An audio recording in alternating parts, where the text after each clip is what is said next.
Order, order! Mr. Speaker.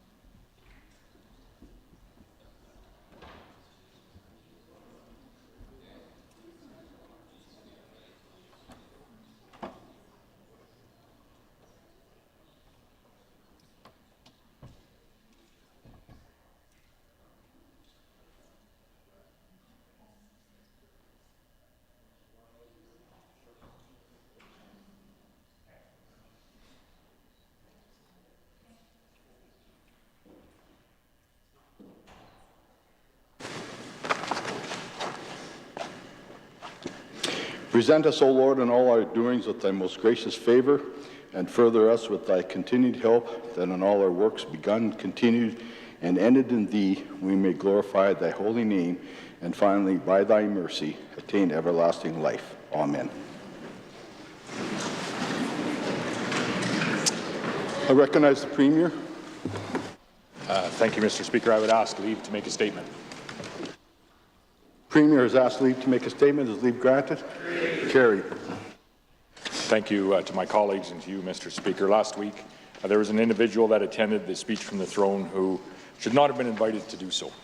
The invitation being extended was a terrible error in judgment, and I have taken some time this weekend to reflect, some personal reflection, to think and to listen first of all to my family, to friends, to listen to colleagues, and to people across this province, indirectly and directly.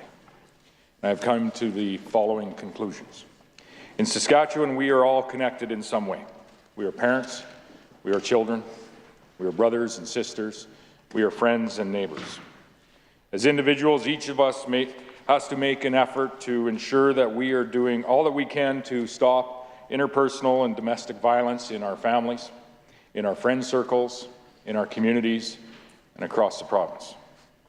We all have to be leaders each and every day when it comes to stopping these violent acts.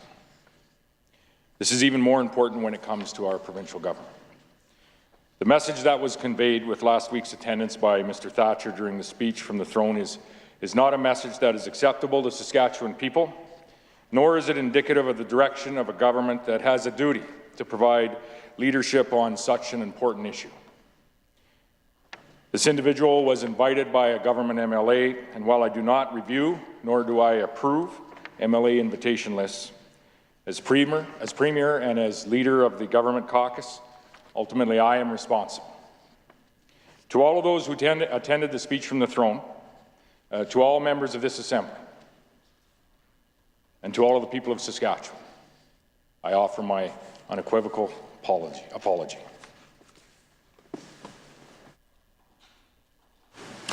Introduction of guests. Recognize the Opposition Deputy Leader.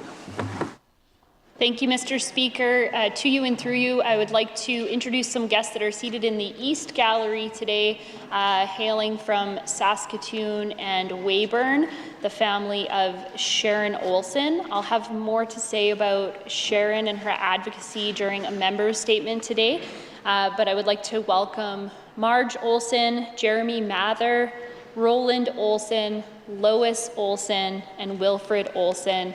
Thank you for making the journey to join us today, and I would ask all members to join me in welcoming them to their assembly.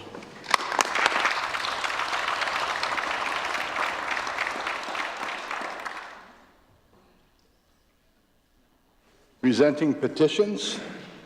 Recognize the member from Saskatoon Centre. Miigwech, Mr. Speaker. I would like to present the following petition. We, the undersigned residents of the province of Saskatchewan, wish to bring to your attention the following. This government is currently selling off Crown lands that have been used throughout history by Indigenous and non-Indigenous communities for ceremony, agriculture, hunting, fishing, trapping, and recreation, with no meaningful duty to consult policies in place. The current process does not work.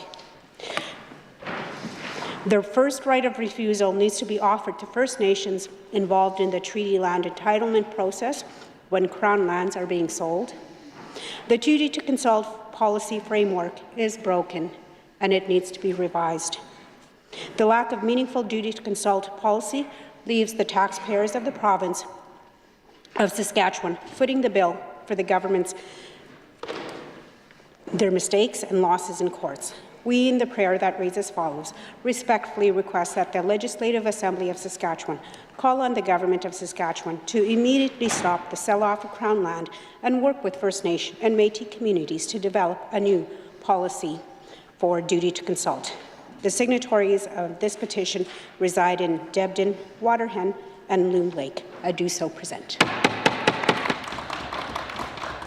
Recognize the Opposition Deputy Leader. Thank you, Mr. Speaker. I rise today once again to present a petition to the Government of Saskatchewan to fix the rural healthcare staffing crisis. We know that recruitment and retention of healthcare professionals is a particular issue in Saskatchewan's rural healthcare facilities, leading to many emergency room, acute, lab and X-ray service disruptions. That the ongoing pandemic has created burnout and led to early retirements and resignations, which has rippling effects for small cities and towns. That healthcare workers and their families are valuable assets in Saskatchewan communities and local economies.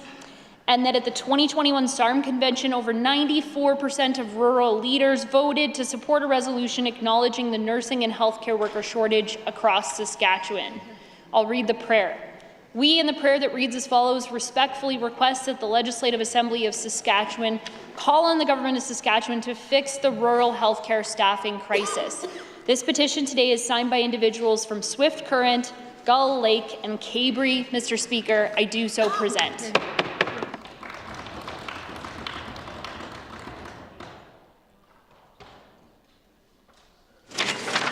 Reading and receiving petitions, statements by members.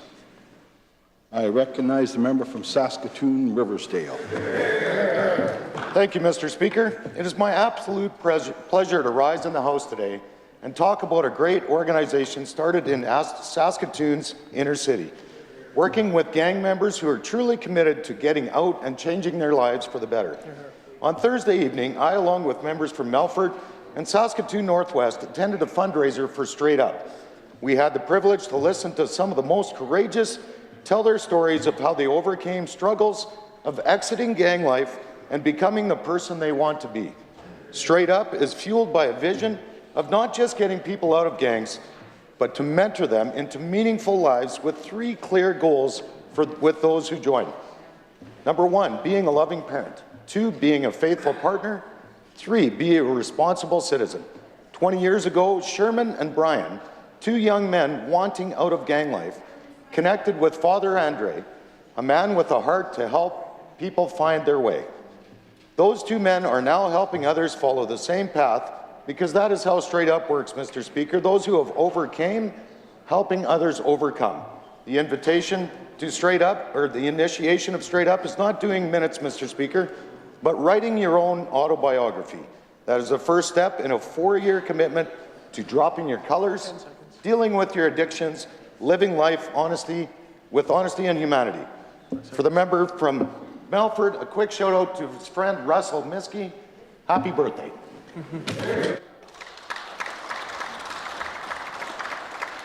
Recognize a member from Regina University. Thank you, Mr. Speaker. I rise today to recognize October as Pregnancy and Infant Loss Awareness Month. The most precious thing to any of us are our families and our children. While we have much to celebrate, Saskatchewan's perinatal, early neonatal, and late fetal death rates too often lead the country. At a rate of 7.7, the last year data was reported, while the national rate is 5.6. This data excludes the thousands who experience miscarriage loss. On October 3rd, the Twinkle Star Project held their annual Silent Hearts Walk, created to bring both awareness while supporting and remembering babies lost to families through pregnancy and infant loss, miscarriage, stillbirth, and neonatal death. The Twinkle Star Project was created in memory of Sebastian, who was born still to his mother, Jennifer Lee, in December 2016. Leaving the hospital with empty arms and a broken heart, Jen knew she'd find a way to transform her love for Seb into a project that would both give back to the community and to help raise pregnancy loss awareness. I'd also like to draw attention to the Izzy Bear Project, individually weighted bears for families who have lost babies, spearheaded by Kathy and Denise Simard, named after their daughter who they lost in 2018. I know for each family or parent who has experienced loss, these events are hard but important so that we remember those we whispered hello and goodbye to in the same infinite moment.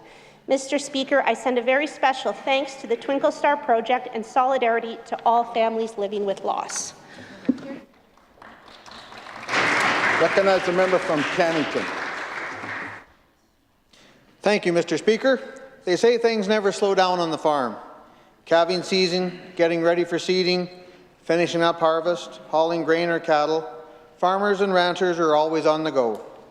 Mr. Speaker, October is Agriculture Month in Saskatchewan. It's time to recognize those efforts. It's a time for us to celebrate the successes of our producers and the world-class, environmentally sustainable products they produce right here. Saskatchewan's agriculture can't thrive without the dedicated individuals that make up the value chain. Throughout the month of October, Farm and Food Care Saskatchewan, in collaboration with industry partners, put on several events across the province showcasing our producers. This included the hashtag Celebrate Ag photo contest online, in which Saskatchewan residents post their best farm photos online with the hashtag Celebrate Ag. This year, Ag Month also focused on meals from the farm. Saskatchewan people were encouraged to post their best homemade farm meals online to show off the great food grown in the province and some classic Saskatchewan cuisine. Mr. Speaker, I can't think of a better way to show off how great it is to live and farm in Saskatchewan.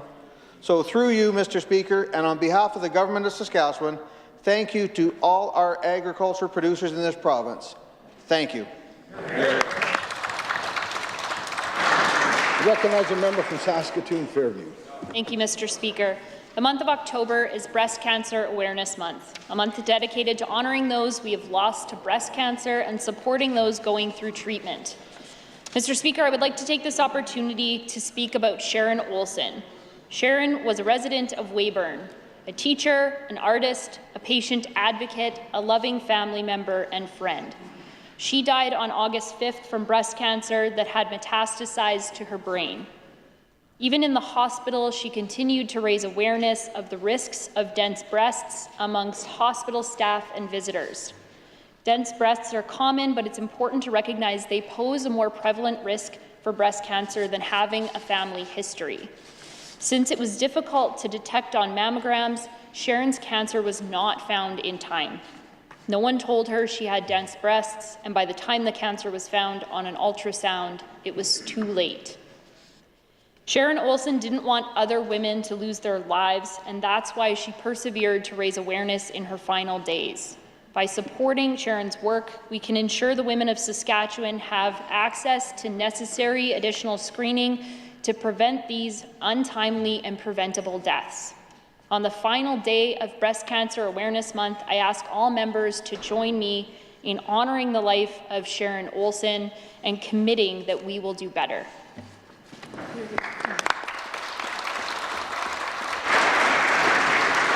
I recognize the member from Lloydminster. Thank you, Mr. Speaker. This year, our government officially proclaimed October as Inclusion Month in Saskatchewan. Inclusion Month is an opportunity to celebrate the positive difference inclusion has made in the lives of Saskatchewan citizens and the contributions people with disabilities make in their communities. For more than 60 years, Inclusion Saskatchewan, formerly the Saskatchewan Association for Community Living, has aimed to ensure people with disabilities are valued, supported, and included. Inclusion Saskatchewan directly supports more than 2,900 people every year in 13 communities across the province. Throughout the month, residents and communities have been encouraged to share their accomplishments and stories surrounding disability using the hashtag #SKDisability. Mr. Speaker, by working to accommodate and include people with disabilities in the workplace and the community, Saskatchewan comes closer to realizing its full potential. This government is committed to ensuring that people with disabilities can make choices in all aspects of their life, including being able to have a fulfilling career. This year's throne speech highlighted our government's introduction of the Accessible Saskatchewan Act, which will legislate the removal of accessibility barriers for those living with a disability. On behalf of the Government of Saskatchewan, thank you to Inclusion Saskatchewan and Saskatchewan citizens with disabilities for all the good work you continue to do. Thank you. Hear, hear. Recognize the member from Estevan. Thank you, Mr. Speaker. October is Breast Cancer Awareness Month, Mr. Speaker. An estimated 760 Saskatchewan women will be diagnosed with breast cancer in 2022, and 170 will die from the disease. In fact, breast cancer is the leading cancer in women and the second leading cause of their death. Mr. Speaker, 1 in 8 Canadian women is diagnosed with breast cancer in their lifetime. But there is so much hope. Today, people are living with a diagnosis of cancer longer and more comfortably than ever before, thanks to advanced screening technology and early diagnosis. The Cancer Foundation of Saskatchewan has committed to raising $2 million by March 31, 2023 to replace the aging breast cancer screening bus. Mr. Speaker, the bus travels to Saskatchewan communities for mammograms to rural and remote populations who may be unable to access mammograms in their communities. Since 1990, the bus has provided more than 250,000 mammograms. The CIBC run for the Cure for Cancer was held on October 2nd in Regina and Saskatoon, after 2 years without an in-person event. Canada-wide, a total of $13 million was raised. Mr. Speaker, having a mother who has survived breast cancer, I am so very proud of the generosity showed by Saskatchewan people. Let's keep up this momentum and put an end to late diagnosis of breast cancer in our communities. Thank you, Mr. Speaker. Hear, hear. Recognize the member from Regina Northeast. Thank you, Mr. Speaker. It is my pleasure to rise and speak today about how our province is growing. Saskatchewan grew by almost 6,500 people in the second quarter of 2022. This is the largest population jump in any 3-month period since Statistics Canada started releasing quarterly population counts in 1971. As of July 1st, there were nearly 1.2 million people living in Saskatchewan. Compared to the same time last year, Saskatchewan saw an increase of 13,310 people. Mr. Speaker, this is an annual growth rate of 1.1%.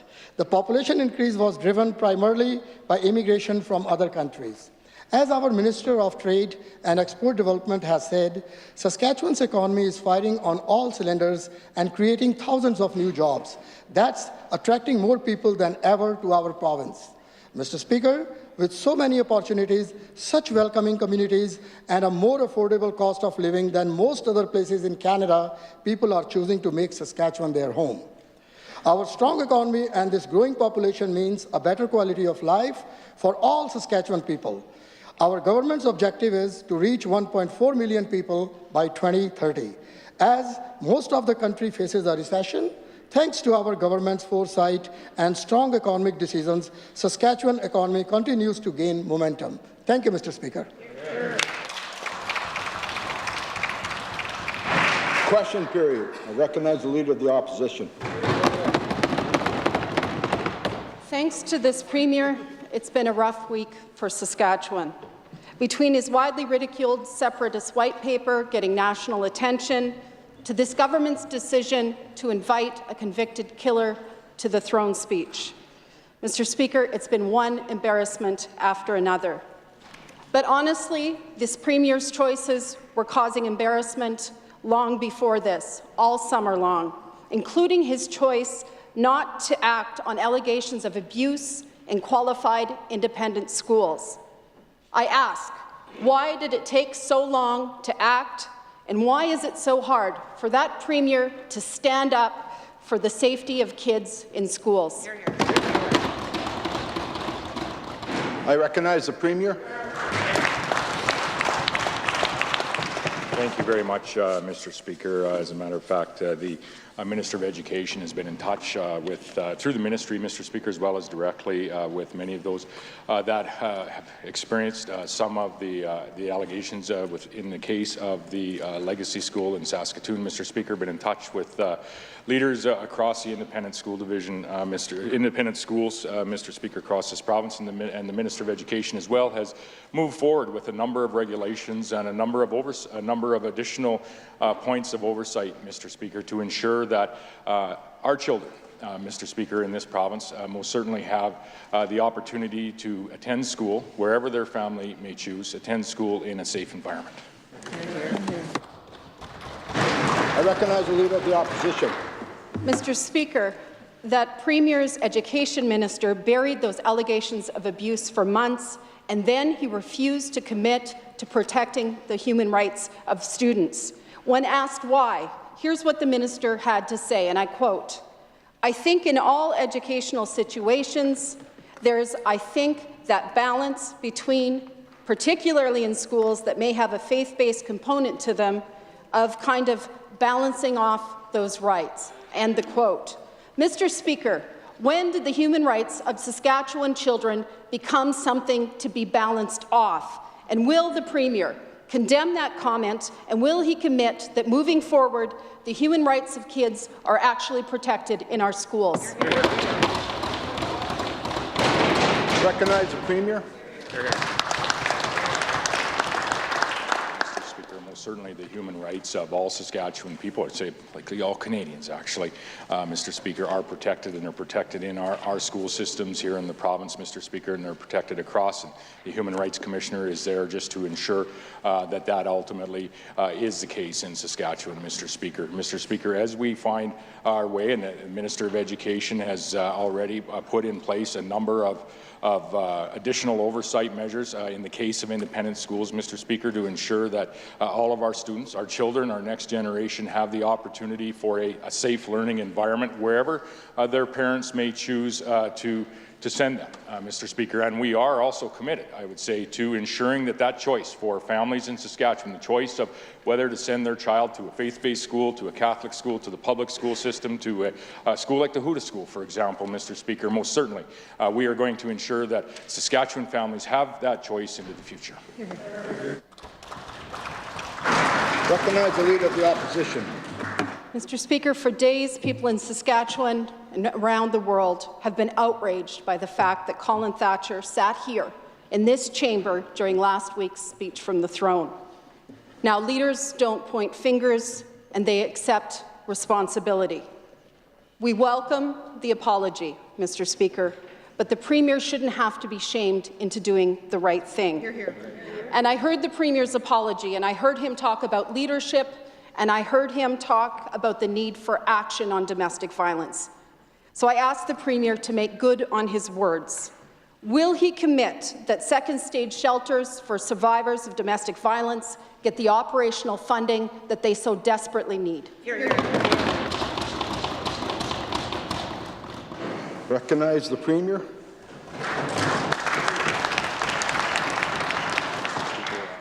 Conversation with a number of community-based organizations that offer and fundraise for the operations of their second stage housing, Mr. Speaker, and the services that go along with that. Mr. Speaker, the previous ministers have worked closely to work on how we can participate in capital funding for those projects, Mr. Speaker. I would go back to the shelter that we were a part of in the community of Melfort, Mr. Speaker, the first transition house that the government has built since 1989, Mr. Speaker. There's just about $25 million a year that's invested into interpersonal domestic abuse and addressing and supporting those individuals, Mr. Speaker, that unfortunately have been subject to that type of an occurrence, Mr. Speaker. But at the end of the day, yes, we do need to do better each of us and individuals across this province do need to do better. Educating ourselves, not only, Mr. Speaker, that this is not right, but ensuring that in our friend circles and in our daily actions that we are most certainly talking to our friends about the fact that we do have some of the highest domestic and interpersonal violence rates in this province, and we need to do better as individuals in the province of Saskatchewan. And I would say, yes, that starts with the government of Saskatchewan. And so as we move forward, Mr. Speaker, as we move forward, Mr. Speaker, we need to continue to have the conversations not only with secondary housing support, Mr. Speaker, but supporting those folks that have been subject to domestic violence, those individuals and those families, Mr. Speaker, in any way that we can, Mr. Speaker, and doing what we can on the education front to drop those actual numbers that we have in this province and help drop those numbers across the nation. Recognize the Leader of the Opposition. Mr. Speaker, this is not about having individual conversations.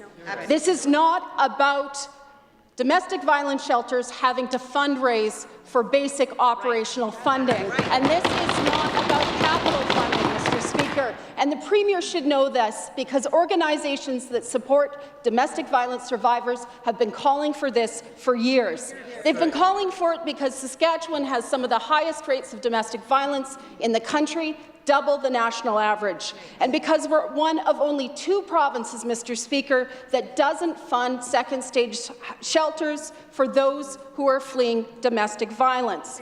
Now, finally apologizing was the right thing to do, but actions speak louder than words. Again, to the Premier, will he commit to operational funding for those second-stage shelters in this province? Recognize the Premier. Speaker, first and foremost, I would like to take the opportunity to thank all of those community-based organizations and individuals that are offering the second stage service, Mr.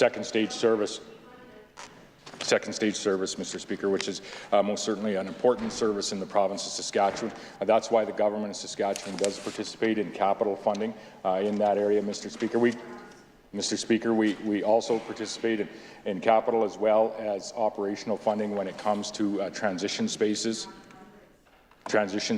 in this province, Mr. Speaker, and work very closely with those community-based organizations and those operators. Y would be the YWCA among them, Mr. Speaker, as well as a number of others, in transitioning individuals and families, Mr. Speaker, that have been subject to interpersonal or domestic abuse, Mr. Speaker, transitioning them into a home through the Saskatchewan Housing Authority or wherever that may be in the province, Mr. Speaker. But as we move forward, Mr. Speaker, I think it's fair to say that we are open to all conversations on how, one, we can support those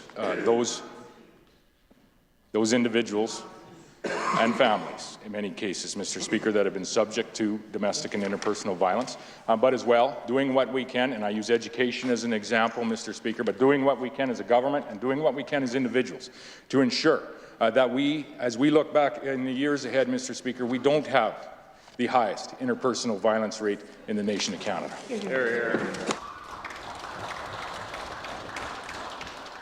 Recognize a member from Saskatoon University. Mr. Speaker, last week was proclaimed Violence Prevention Week by the Sask Party government. The Minister of Justice encouraged everyone to learn the signs of violence and speak up in the government news release. Yet those government members sat awfully silent and shamefully unapologetic about welcoming an unrepentant, convicted wife murderer to the chamber floor. What does that deafening silence say about this government's commitment to addressing domestic violence in Saskatchewan? Recognize the Minister of Justice and Attorney General. Mr. Speaker, the member opposite referenced Violence Prevention Week, and certainly that was one where we were engaging on this very recently and on the topic. And the theme of the week, Mr. Speaker, was "It starts with you." And of course, we hope that every week, when it comes to interpersonal violence, it stops with you, or it starts with you, leads to it stops with you, Mr. Speaker. And absolutely, we are open to exploring second stage housing possibilities, how that looks like. We're having those conversations actively and have been for a number of weeks and months, Mr. Speaker. We do all have a role to play to be agents of change, and it's very important to know the signs, as we're saying, and speak up and move the onus away from victims alone to raise the alarm so that we can engage in that early prevention and, in some cases, intervention. Mr. Speaker, Joanne Dussel, the Executive Director of the Provincial Association of Transition Houses, did say last year that the provincial government had implemented positive programs and legislation, and we appreciate those comments, Mr. Speaker. I recognize the member from Saskatoon University. Mr. Speaker, even John Gormley called the invitation of Thatcher atrocious. A letter to the Leader Post editor called it disgraceful and reprehensible. Others in the media aren't sure what's worse, Thatcher's presence at the Tough on Crime throne speech or the Premier and Corrections Minister shrugging the whole thing off until today and only after facing enormous public blowback. Yet those fleeing domestic violence struggle to find housing because the Sask Party government doesn't care enough to fund it. When will this government do better, get tough on domestic violence, and finally start funding second-stage shelters? Recognize the Minister of Justice and Attorney General. Speaker, I do think that it is important context to mention that in the 2011 NDP election platform, there was not one mention of funding for second-stage shelters. 2016, zero mention. 2020, $0. And the Provincial Association of Transition Houses asked the NDP during the 2020 election if they would provide ongoing operational funding to second-stage shelters. Paths gave the NDP's response a grade of C on second-stage shelters. Mr. Speaker, the time is now to look at what we all can do together. We invested $650,000 for early outreach and support through the very successful FIRST program that the Premiers mentioned in Kindersley, Moose Jaw, Estevan, Weyburn, Carlisle and Nipawin. I would like to invite FIRST to the legislature, Mr. Speaker, so they can help raise awareness about the important work that they do. We've invested $8.7 million for shelter services for women and children, Mr. Speaker, and I recognize the member from Saskatoon University. Mr. Speaker, it's unbelievable that the minister is referring to the NDP's commitments on this. In 2011, our leader was running a shelter.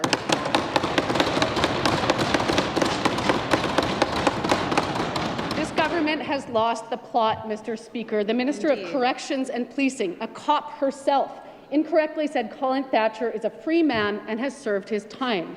While no longer incarcerated, Thatcher is on parole for a sentence he will spend the rest of his life serving. The minister chose to downplay and justify his presence here at the Assembly. What do her comments say about the government's commitment to end domestic violence in Saskatchewan? And will we also see an apology from that minister today? Recognize the Justice Minister and Attorney General.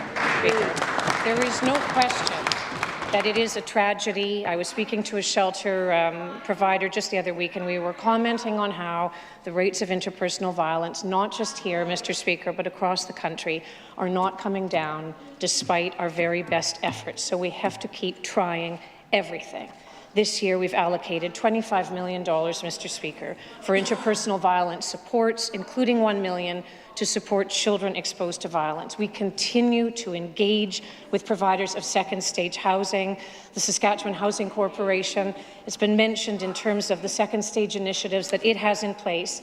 Last year, we announced a 2% funding increase for funded emergency shelters for women and families, and before that, $389,000 in one-time payments to domestic violence shelters. I don't see that as groanable, Mr. Speaker.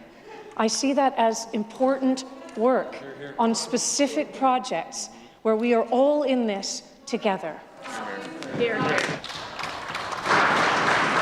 I recognize the Opposition Deputy House Leader. 300,000 people live in Saskatoon, and not a single family doctor is taking new patients. Simple question to the Minister of Health. Does he think it's acceptable that people in Saskatoon have no access to primary care? Recognize the Minister of Health. Thank you, Mr. Speaker. And coming on the tail end, and what we are right now in an endemic of COVID-19, Mr. Speaker, there are some challenges in our healthcare system. We have identified that, Mr. Speaker, and that's why we've created our 4-point plan to be able to recruit, retain, and incentivize and train individuals, Mr. Speaker. Part of that plan has already been acted, Mr. Speaker. We've had 107 doctors that have come to our province in the last 12 months.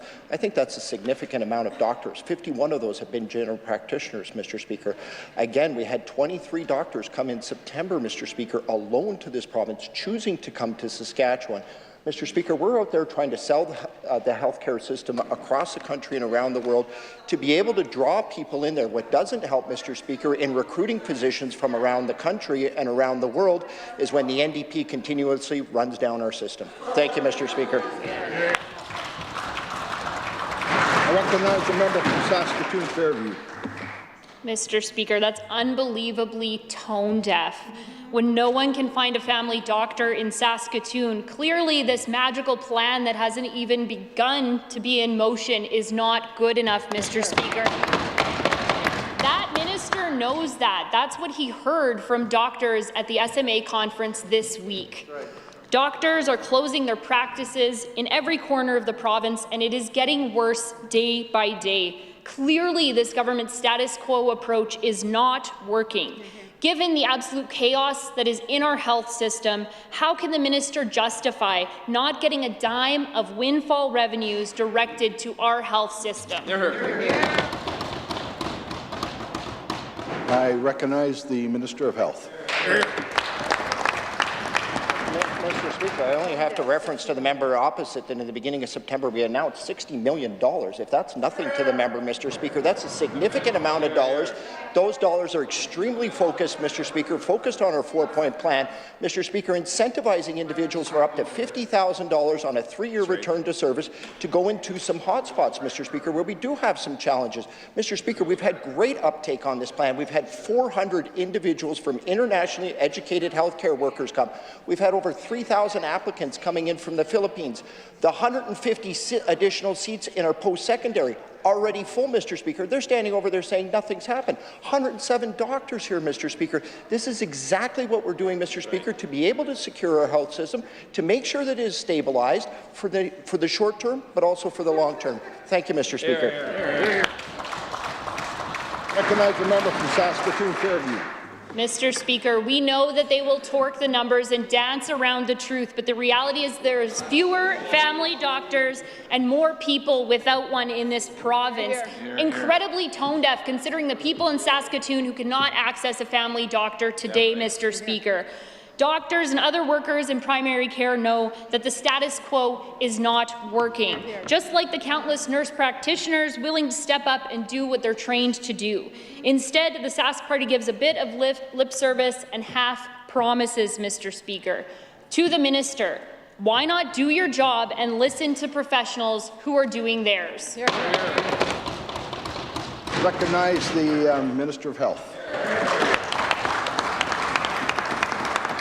Thank you, Mr. Speaker. And part of the job that the Minister of Rural and Remote and myself have done over the summer is our tour, Mr. Speaker. We have toured dozens and dozens of facilities, Mr. Speaker. I've sat down, talked to frontline healthcare providers. They have provided us with feedback, Mr. Speaker, on what some of their challenges are, all the way from Black Lake to Estevan, all the way to Shaunavon to Yorkton. We've been having these conversations, Mr. Speaker. But on top of that, we're also meeting with the associations. We're meeting with the colleges of nursing. We're meeting with the College of Physicians and Surgeons. We're meeting with the SMA. Mr. Speaker, in the last 6 months alone, I've met with the board 3 times, Mr. Speaker. I've also met with Dr. Andres on October 13th in charge of family physicians, Mr. Speaker. We're meeting with the nurse practitioners again on this Friday, Mr. Speaker, and attending their conference to be able to hear their points. Mr. Speaker, these organizations know that we are trying to invest in Saskatchewan's healthcare to make sure that it's secure, to take the pressure off the individuals who have been working extremely hard, Mr. Speaker. Thank you. Recognize a member from Regina Elphinstone Centre. Mr. Speaker, we've been calling for affordability relief now for 8 months. And for 8 months, Saskatchewan people have watched as their basic costs, like groceries, have skyrocketed. One food bank client in Moose Jaw says that after he pays rent, utilities, and his phone, he has $200 left to spend on everything else, including food. In his words, that doesn't go very far. Does the minister agree $200 doesn't go very far. Recognize the Minister of Social Services. Thank you very much, Mr. Speaker. The matter the member opposite brings up is important. And first of all, I thank all our CBOs and all our service providers out there in Saskatchewan, food banks right across all our communities in Saskatchewan, and all the people that donate and help out when they can. We thank them very much, Mr. Speaker. This is an issue right across Canada, Mr. Speaker. There's been recent increases to the CIS program in the last budget, $11 million increase, part of $640 million we have on the income assistance side, Mr. Speaker, some of the highest rates in the nation of Canada. As well, government-wide, there's $2 billion every single year that there's affordability. We've removed 112,000 low-income residents off the tax rolls entirely, one of the lowest utility bundles in the country, low-income tax credit. We created and increased that, as well as the seniors' income plan has been tripled, and we are going to quadruple that since we've taken government, Mr. Speaker. Time. I recognize the member from Regina Alpha Sun Centre. Thank you, Mr. Speaker. This isn't just a one-off, Mr. Speaker. A new report shows that food bank usage is way up in Saskatchewan. In fact, Saskatchewan saw the biggest spike in food bank usage among all provinces, Mr. Speaker. The increase of 37% is truly stark, Mr. Speaker. And it's not just folks on CIS, a cruel program that minister endorses. These are working people, Mr. Speaker. More people are struggling to feed their families in Saskatchewan than in any other province in the country. Shame. And to top it off, that government has made a choice to cut 350 good jobs right before Christmas, Mr. Speaker. Why hasn't this government done anything to help make Saskatchewan more affordable? Why are they so intent on making things even worse? Recognize the Minister of Social Services. Mr. Speaker, I have to disagree with the member opposite. We have done several things. My previous answer talked about several things we've done, as well as, Mr. Speaker, there's been funding for emergency shelters, Mr. Speaker, meals at emergency shelters, emergency vouchers if any IA clients need that, Mr. Speaker, but also $500 affordability tax credit, Mr. Speaker, that this government brought forward that is going to help with affordability, 5 times higher than what the members opposite put forward in their plan, Mr. Speaker. So again, we're going to be there for the folks that need help, Mr. Speaker. We've been able to do a lot on the housing side, on the affordability of housing, Mr. Speaker. The Saskatchewan housing benefit has been enhanced several times, Mr. Speaker, including those we talked about earlier, for those experiencing domestic violence. It's expanded to help those people, Mr. Speaker. The education and training incentive, Mr. Speaker, $200. I recognize the member from Regina Alpha Sun Centre. Mr. Speaker, did the minister not hear correctly? We're doing the worst in Canada. It's the worst, Mr. Speaker. And is that really good enough for that minister? And it gets even more grim, Mr. Speaker. We're not just leading the nation in food bank usage. We also saw the second largest increase in the reliance of kids on food banks, Mr. Speaker. 40% of people accessing food banks in Saskatchewan are children. It's no surprise, perhaps, given that government's record of having the second worst child poverty rate in Canada. Does the minister, during a time of windfall provincial revenues, think it's acceptable that 2 out of every 5 clients that visit the food bank are children? And does the Premier still think that this is a Saskatchewan that works for everyone? Recognize the Minister of Social Services. Again, Mr. Speaker, we talked earlier in some of my answers about the $640 million this government spends on income assistance clients, Mr. Speaker, those that need the basic shelter and benefits that are available to folks. Mr. Speaker, Also into that, $500 that will be arriving soon into households to help make ends meet at the end of the month. During this month, Mr. Speaker, we will continue to work. We'll continue to work with our CBOs, listen, and Mr. Speaker, with the strong economy that we have, we'll be able to hopefully make some investments into the future. Thank you.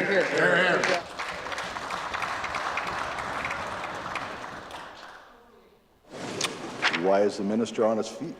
With leave to introduce guests. Leave has been requested to introduce guests. Is leave granted? Carried. Thank you, Mr. Speaker, and I want to thank my colleagues for providing me leave. And I do want to join with the member from Saskatoon Fairview in introducing the Olsons to their Legislative Assembly, particularly Roland and Lois, who are here to hear the member statement and a touching tribute to their daughter, Sharon. Mr. Speaker, Roland and Lois have been fixtures in North Weyburn for many decades, I believe it was Western Christian College that brought Roland to North Weyburn, that brought the Olsons to Weyburn to teach. And I believe Lois worked many years at the hospital in the lab. Mr. Speaker, they are fixtures not only of that community to the point where this past summer the RM named a road after them in tribute to their longtime residency at the community of North Weyburn. Mr. Speaker, they are fixtures in the arts community in Weyburn. And Mr. Speaker, I'm just pleased to be able to join with the members, with all members, in welcoming the Olsons to their Legislative Assembly.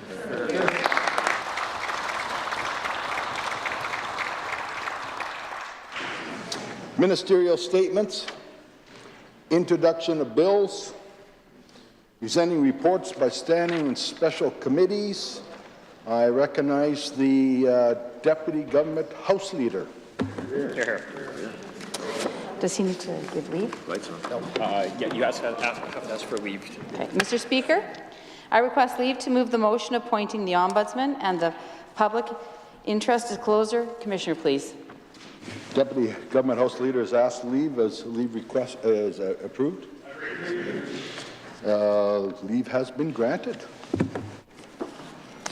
Mr. Speaker, by leave of the Assembly, I want to move the motion of the following: that pursuant to Section 3, the Ombudsman Act 2012, Ms. Sharon Pratchler, KC, be appointed Ombudsman for Saskatchewan, and pursuant to Section 27 of the Public Disclosure Act, Ms. Sharon Pratchler, KC, be appointed Public Interest Disclosure Commissioner, and further, that the said appointments be effective November 1st, 2022.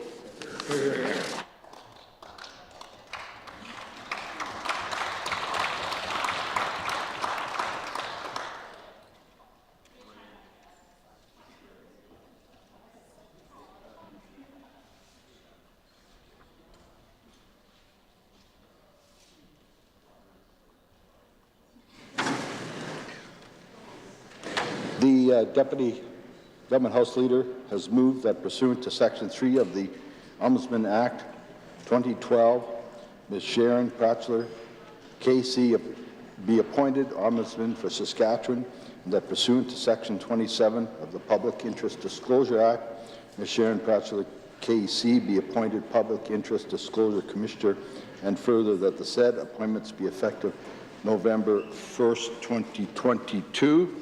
Is the Assembly ready for the question? Is the pleasure of the Assembly to adopt the motion? Carried.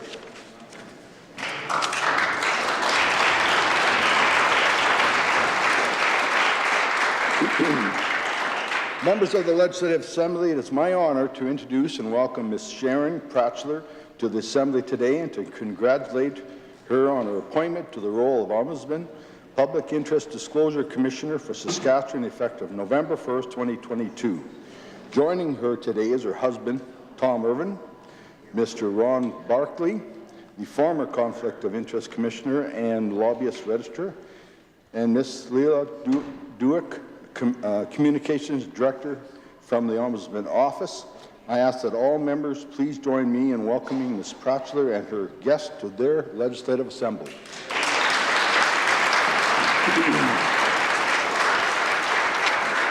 Orders of the day. Special order, first day, resume debate on the response to the throne speech moved by Mr. Meyer, second by Mr. Lemay, and the amendment moved by Ms. Mowat, second by Mr. Witherspoon. Mr. Witherspoon has the floor.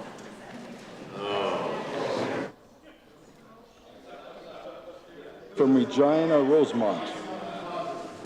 It's a pleasure to weigh back in this afternoon on the throne speech. I started, of course, on Thursday, Mr. Speaker, and talked about the extraordinary times that we face as a world and as a province. I touched on the atrocities that continue to play out to the people of Ukraine, in Ukraine, the unforgivable invasion by Putin, and the fact that in many ways this news that we see is almost normalized as we go home each day and we read it on the internet. And these kind of war crimes, these kind of atrocities should never, ever become normalized. And of course, we stand with Ukraine, we stand with Ukrainian Canadians here in Saskatchewan, and we need to be doing all we can to exact the punishment that Putin and his regime deserves, and we as a province and as traders play a role on this front, and very importantly standing with humanity and standing with Saskatchewan people and supporting those that are seeking security when they're facing anything but, Mr. Speaker. We're in the wake as well of the horrible tragedy that took the lives, as I mentioned, on James Smith Cree Nation, as well as Weldon, Mr. Speaker, an extraordinary loss for this province that shook a community, that shook a province and a country, and that provided a window into the kind of crisis that many people and communities face as well. It also offered us as witnesses to incredible community leadership, Mr. Speaker, of those stepping up to provide support and care. Mr. Speaker, we don't serve alone, we serve with the support of our families, Mr. Speaker. You know, on my front, I want to recognize and thank Stephanie and William for their steadfast support and care and advice. Mr. Speaker, they're both really amazing, Mr. Speaker. Stephanie's a school teacher and a teacher librarian who cares deeply about that work and the impact that she has on students, Mr. Speaker. And she's active in every way within our community as well, Mr. Speaker, and she offers me incredible advice as well along the way in entries like this here today and in my service, Mr. Speaker.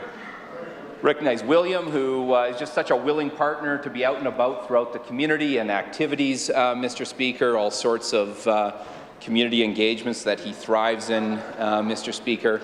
And then just for being that ready adventure partner for his dad, Mr. Speaker. And on any given day, if it's he's ready to join me in the field or on a lake or camping or hiking or all these good things, Mr. Speaker. And I'm just so thankful for him. He's a curious, smart, caring, talented young person, and I certainly cherish that little guy. I want to thank our extended families who are there in support. We're awfully lucky as a family to have that support as a family on practical ways, Mr. Speaker, but also in my service.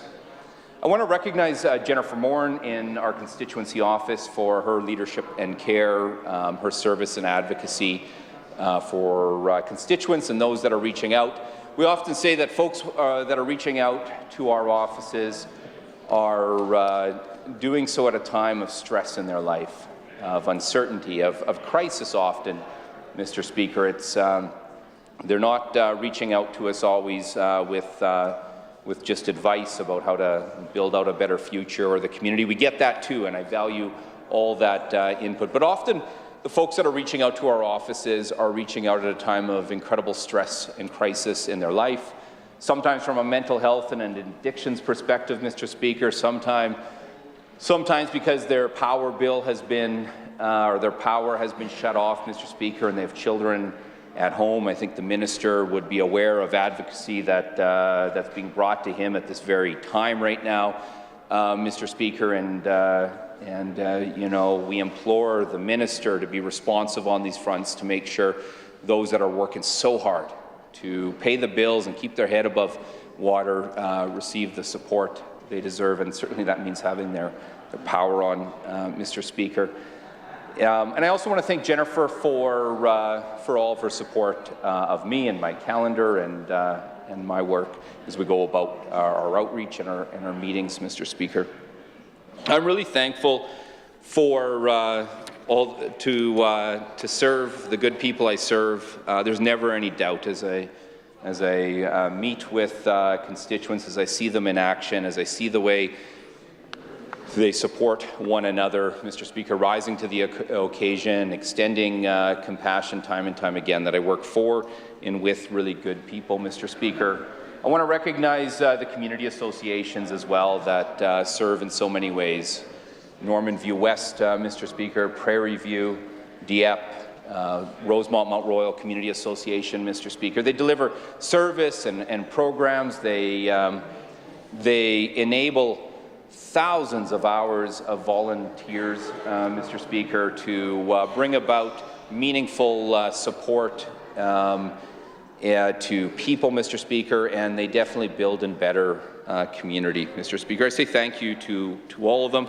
I say thank you as well to those that serve at other levels of government, Mr. Speaker, that overlap with the community. I want to thank Councillors Shannon Zakidniak and Jason Mancinelli for all their service, Mr. Speaker. I want to certainly be on the record once again, Mr. Speaker, in the important role that they fulfill to people and the important role of the city, Mr. Speaker. I want to amplify and recognize the voice of community members, Mr. Speaker, and community associations that have been really tireless in putting forward the case and the importance of a multi-purpose community centre on the west side, Mr. Speaker, through Rosemont, Mount Royal, serving Dieppe and the communities on the west, Mr. Speaker. It's really notable that there's an inequity that the communities on the west face on this front, Mr. Speaker. And certainly I know the city and our city councillors are engaged on this front, Mr. Speaker. But there's a direct role for the province to support that kind of project as well, Mr. Speaker, by tangible ways with dollars, Mr. Speaker, as a funding partner, ideally along with the federal government as a partner as well, Mr. Speaker, but also a new approach in working with community to establish better ways to deliver services that come from the provincial government, if you will, Mr. Speaker, right directly in the community, Mr. Speaker, and certainly a multi-purpose centre would provide that opportunity.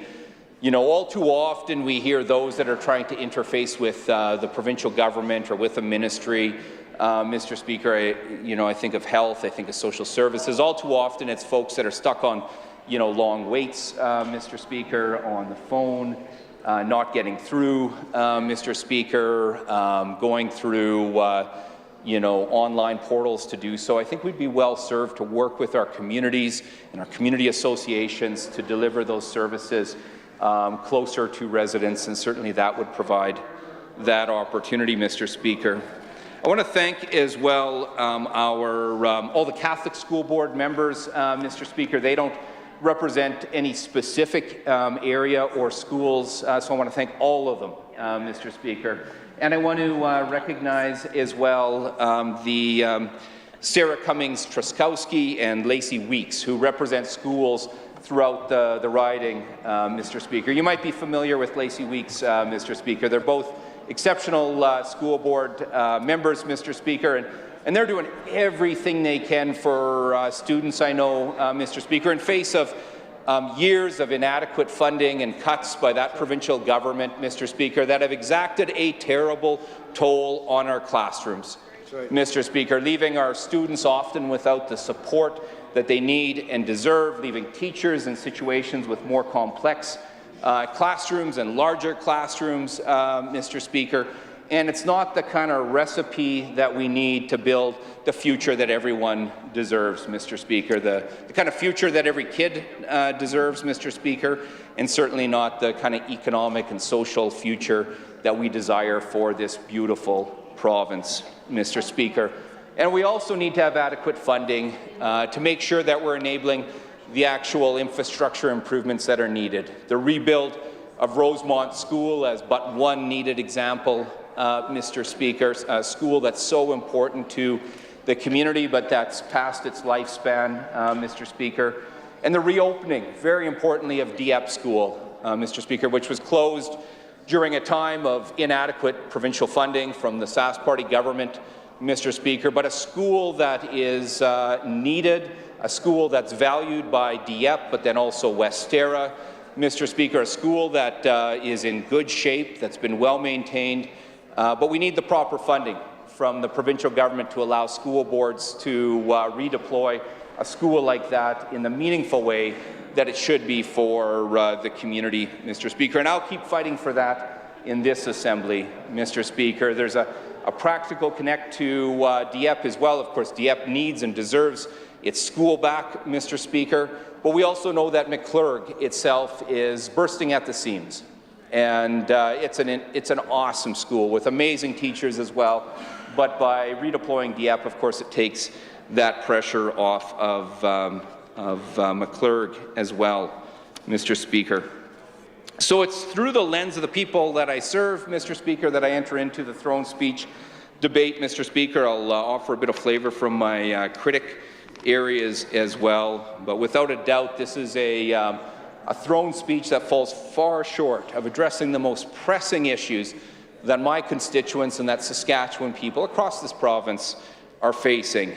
It's visionless, it kicks old recycled promises down the road, kicks the can down the road, Mr. Speaker, and offers nothing new when it comes to the affordability crisis that Saskatchewan people are facing, Mr. Speaker. No new measures to address the affordability crisis that Saskatchewan people are facing, all while hiking taxes, Mr. Speaker, and adding fee after fee after fee onto Saskatchewan people, adding costs this month, next month, and every month, year after year after year, into perpetuity, Mr. Speaker. And it doesn't offer up a new measure on these fronts, but what it does do is it takes away the good jobs of 350 Saskatchewan people, Mr. Speaker, jobs that they count on, jobs that they're proud of, their livelihoods, Mr. Speaker, jobs that pay their mortgages, jobs that allow them to send their kids to sports and activities and recreation, Mr. Speaker, jobs that allow them to be able to plan towards the possibility of one day being able to retire, Mr. Speaker, with a level of dignity that doesn't have them accessing the food bank, Mr. Speaker. So this government doesn't offer up any affordability measures, anything new. It piles on with new costs, new fees, new taxes, Mr. Speaker, and it scraps 350 jobs, Mr. Speaker, from a profitable Crown Corporation in Saskatchewan, Mr. Speaker. But another attack on our Crown Corporations by this government, Mr. Speaker, at a time where people need and deserve jobs. What we see from this old, tired Sask Party government is that old right-wing approach of an outsourced, privatized, low-wage economy, Mr. Speaker. We know that fails Saskatchewan people. We know that that builds a weaker economy, Mr. Speaker. Instead of building an economy that people can count on, with jobs that they can count on, Mr. Speaker. A Saskatchewan that truly works for everyone, if you will, Mr. Speaker. And of course, we see nothing on health care to step up to the crisis and the closures that we face on so many fronts. Not a single hospital reopened that we hear about from the side opposite. You know, in fact, in June of this year, we had 37 hospitals that were in closure, Mr. Speaker. There was a situation up in Kamsack, of course, Mr. Speaker, where we had closure there, Mr. Speaker, and then the folks there were directing them, I think it was MLA was directing them, well, they should go to Kenora, Mr. Speaker. Well, folks went to Kenora who needed care, and there's a sign over there saying, well, no, go back to Kamsack.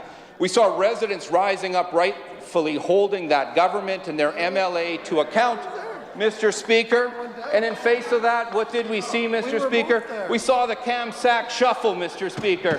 That MLA couldn't get out of Dodge fast enough and didn't have answers or support for the people that he represents, Mr. Speaker. We see the same sort of abject failure in response to the doctor shortage crisis facing communities across Saskatchewan. Not a single doctor taking new patients in Saskatoon, the biggest centre, the biggest city in Saskatchewan. Nary a doctor available in Regina. And of course, we know the unacceptable reality that rural and First Nations people face across Saskatchewan and through the north, Mr. Speaker.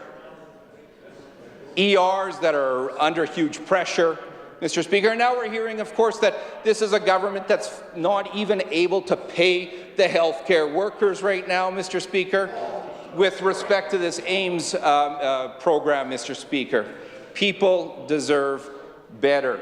When it comes to mental health and addictions services, Mr. Speaker, of course we need to address the Minister of Health can heckle while we talk about mental health and addictions if he chooses. That's how he can choose to relate to this Assembly if he wants. You're the one heckling. And he can holler more. He can holler more. Saskatchewan people. So the minister's yelling. I have no idea what he yelled. What would you care to yell? What would you like to say? I didn't hear what you said, Minister. Go ahead. Let it out. Let it out. You know, there's some pent-up frustration in that minister, Mr. Speaker, and for good reason, Mr. Speaker, and we can understand that.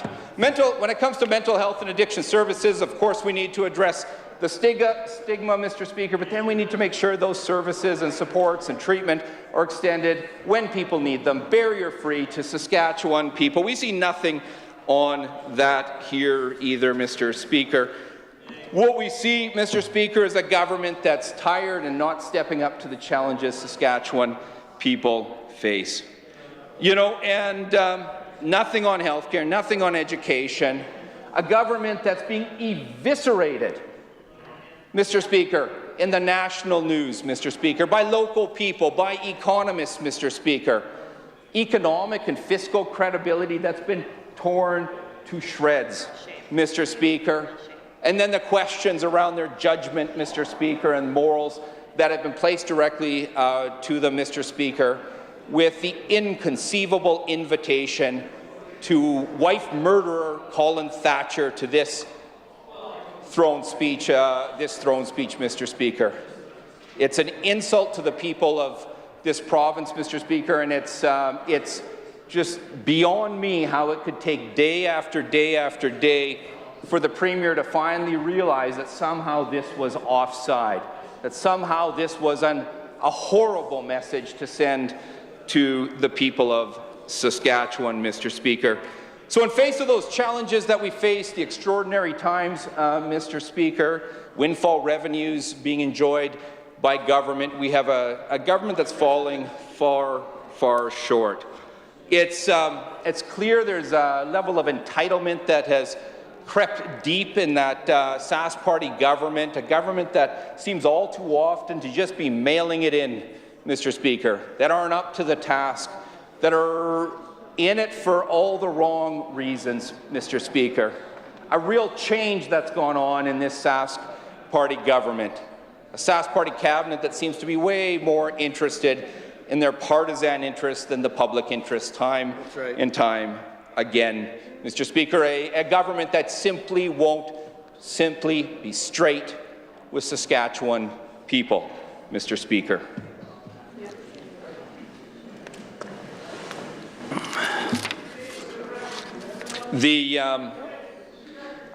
Mr. Speaker,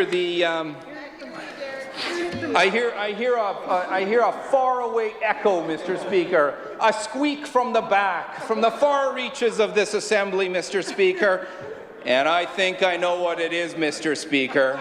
I think I know what that squeak from the back was, Mr. Speaker. It's the member for Walsh Shakers, Mr. Speaker.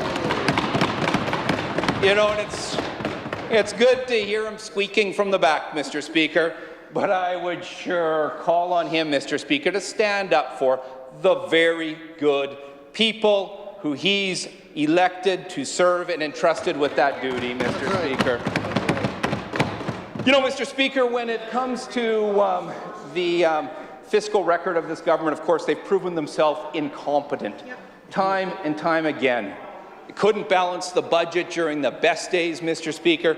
Didn't save a dime during the boom, Mr. Speaker. Spent every last dollar and more and piled on debt year after year after year. Tripled the debt, Mr. Speaker, during some of the best years in Saskatchewan's history, Mr. Speaker. Just couldn't get it done, Mr. Speaker. And that comes at a cost. Comes at a cost, Mr. Speaker. The cost of their mismanagement, the GTH, the bypass, Mr. Speaker, so many other mismanaged projects by this government, they come at a price. They come at a price when we then see the government going to try to pay that bill with the biggest tax hike in Saskatchewan's history, Mr. Speaker. But a few years ago, with the PST, a massive increase on Saskatchewan people that have hit Saskatchewan people hard, now as they face a cost of living crisis, Mr. Speaker, and of course weakened and hurt our economy. And then we've seen that fiscal incompetence on full display once again with the white paper, Mr. Speaker. A government that does itself no favors in trying to advance the important interests of Saskatchewan when they bring forward such a sloppy, partisan, Bush League paper, Mr. Speaker, that's been eviscerated by economists, Mr. Speaker, where the costing has been simply blown apart, Mr. Speaker. It's a terribly trashy way, I should say, Mr. Speaker, of treating the very good civil servants at the Ministry of Finance as well, to somehow try to suggest that what came from the Ministry of Finance, because the people of Saskatchewan know, Mr. Speaker, the exceptional people that serve them in the ministry. And of course, that's partisan finger-pointing that we see again from this government that simply can't work a calculator, Mr. Speaker, can't pass a basic math test, Mr. Speaker. And the problem with all of this is it makes this government, and sadly, weakens the argument for Saskatchewan, makes this government economic lightweights, Mr. Speaker. And I think of those times where Saskatchewan has always been able to rise to the occasion, Mr. Speaker, and to fight, punch well above its weight, Mr. Speaker. You got to have your argument based in fact. I think of the leaders in the past that were a part of that. Think of, the cross-jurisdictional work of Premiers Blakeney and Lougheed during the repatriation of our Constitution in 1982, Mr. Speaker, supported by the incredible leadership of Roy Romano, then Attorney General, and Howard Leeson, and many others, Mr. Speaker, who led that discussion and advanced the interests for Saskatchewan and for prairie provinces. Mr. Speaker, those are the giants whose shoulders we stand upon. And what a shadow of our former self we are when we see this sort of ham-handed, partisan Bush League approach from this current government, Mr. Speaker. The people of Saskatchewan have always been leaders. They expect their government to be leaders, Mr. Speaker, and the approach of the crew opposite just doesn't cut the mustard, Mr. Speaker. Think of the fact that this is a government that sat on affordability relief, that came before the people of Saskatchewan not being straight with them at budget time about the windfall revenue situation that they were enjoying. Instead, they hid and hoarded windfall revenues, Mr. Speaker, while Saskatchewan people have faced through-the-roof increases to their cost of living. Fuel that's through the roof, food that's through the roof, on front after front, our costs are through the roof, Mr. Speaker. And this is a government that did nothing, that instead decided to politically manage expectations, hiding the fact that we were in massive surplus, Mr. Speaker. When we brought this to the attention of the finance minister and the premier, and we exposed this and called them out as they brought forward that budget, they pretended otherwise and chose not to be straight with the people of Saskatchewan. The consequence of that is that Saskatchewan people have worked so hard to keep their head above water, and many haven't been able to, Mr. Speaker, from a financial perspective, after months of these sky-high costs, and not a stitch of relief to Saskatchewan people. Finally, we hear there's some money that's going to come out to Saskatchewan people, a rebate, something we've called for as one measure, some one-time support as well as long-time support, Mr. Speaker, to address the other costs that we see this government jacking up on Saskatchewan people. And even when they bring forward a rebate, Mr. Speaker, it's inequitable. It's unfair the way that it's organized, shutting out families from getting the support that they need and deserve by excluding children, Mr. Speaker. A childless couple will get more than a single parent with 4 kids, Mr. Speaker. A rebate should also be going to children. It costs an awful lot to be feeding children, to be raising children, to be clothing children, Mr. Speaker, to make sure they have the basics that they need and deserve. Not to mention, Mr. Speaker, that the way that they've chosen to organize this is going to shut out some of the very most vulnerable in Saskatchewan, Mr. Speaker. Using tax records alone, they chose not to reconcile that with health records and to utilize other records, Mr. Speaker, to make sure that all Saskatchewan people are recognized. So some of the very most vulnerable, some of the folks that are homeless, Mr. Speaker, are going to be shut out from this rebate, Mr. Speaker. And these are things that should and can be fixed, Mr. Speaker. I want to touch just a little bit on connectivity, Mr. Speaker. We need to do all we can in 2022 and actually long before that to connect Saskatchewan. It's not a luxury to be able to access your cell phone or your handheld to have internet and cell coverage in 2022. It's a necessity, Mr. Speaker. It's critical to basic security and peace of mind, Mr. Speaker, for safety, Mr. Speaker, for those on roads and in isolated communities and those on farms, Mr. Speaker, those on First Nations. We need to be connecting Saskatchewan people. We continue to call on this government to put the money where their mouths are, Mr. Speaker, and to make connectivity happen. It needs to become a priority to connect rural residents, Mr. Speaker, to connect our towns and villages, to connect our First Nations, Mr. Speaker, and those throughout the north. It presents as well an incredible economic opportunity to Saskatchewan people, Mr. Speaker. We'll continue to call on this government to end the dividend from SaskTel at this point in time, to fully deploy it, to fully leverage it, to make connectivity happen now. This is something that shouldn't be slow-walked, Mr. Speaker. This is critical to communities and people and First Nations, communities all across Saskatchewan, Mr. Speaker, and we need to be making it happen now. And we need to make sure that's happening in all places, Mr. Speaker. I think of last year when we were in working with the Chief and Council of Minnestickwin First Nation, Mr. Speaker. Large First Nation, Mr. Speaker, with no connectivity. And when you look at things further, Mr. Speaker, and where cell phone and internet technology and satellite infrastructure is being placed, Mr. Speaker, it's certainly not supporting First Nations in an equitable way, Mr. Speaker. In fact, it's almost impossible to find a cell phone tower, for example, on a First Nations, Mr. Speaker. I want to touch on one of our proudest and most important sectors, Mr. Speaker, that being agriculture. And I want to send care to the producers of this province who are dynamic and world leaders and who do so much, Mr. Speaker. And we offer those words at the end of harvest here, Mr. Speaker. We do so a year after the horrible drought that impacted most of the province last year, Mr. Speaker, a generational drought, Mr. Speaker. I should say, though, Mr. Speaker, that the southwest and the west side of the province this year continued to face that drought, Mr. Speaker, in a really challenging way. Ranchers and livestock producers, beef producers, have continued to face very serious choices and stress this last year. But in most parts, it was a much better crop year, Mr. Speaker. What I would say is that we finally see in this budget an improvement to agri-stability, Mr. Speaker, the payment rate from 70% to 80%. Mr. Speaker, we've been fighting for that for years, Mr. Speaker, and it falls short to offer that up at a time where folks were high and dry during that historic drought. We're calling as well for a beef pricing investigation, Mr. Speaker, to ensure fairness for producers and, importantly, for consumers, Mr. Speaker, to address the anti-competitive behaviour of the consolidated meat packing industry, Mr. Speaker, and ensure fairness for consumers and for producers. The price of live cattle, Mr. Speaker, simply doesn't correlate anymore with the price at the butcher counter or at the grocery store, Mr. Speaker.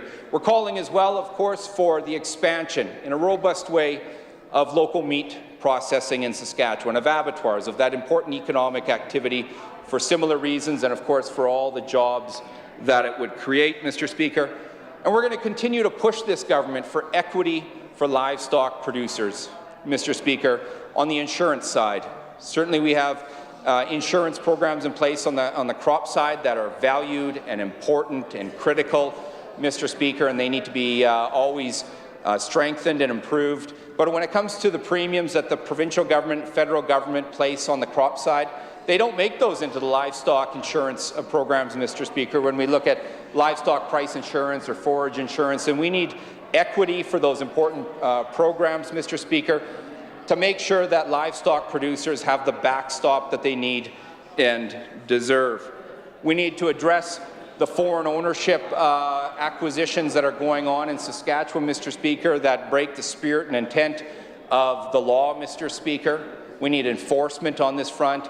We need declarations of mandatory declarations of beneficial interest, Mr. Speaker, at the time of purchase, and we need that to be enforced. We've had a government, of course, that hasn't upheld the law on this front and has treated this issue with kid gloves, Mr. Speaker. We need a transportation system that will work for producers and that will work for all of our exporters and all of our economy, Mr. Speaker.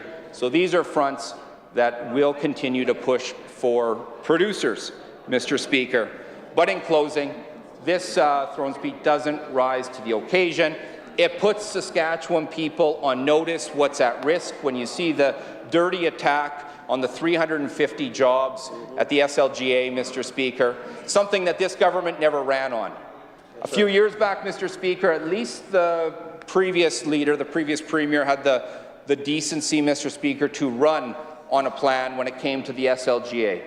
This case, Mr. Speaker, this is a government that didn't have the backbone to be straight with Saskatchewan people, and now, just before Christmas, during an affordability crisis, they're taking away their jobs. A greater pursuit towards that outsourced, low-wage, privatized economy, and a wake-up call to everyone once again that the Sask Party just can't be trusted when it comes to our precious Crown corporations, Mr. Speaker. And when we think of Sask Power and SaskTel and Sask Energy, Mr. Speaker, when they're gone, they're gone. And they're so important to Saskatchewan people from an affordability perspective, Mr. Speaker, and they're so important to Saskatchewan people from an economic perspective.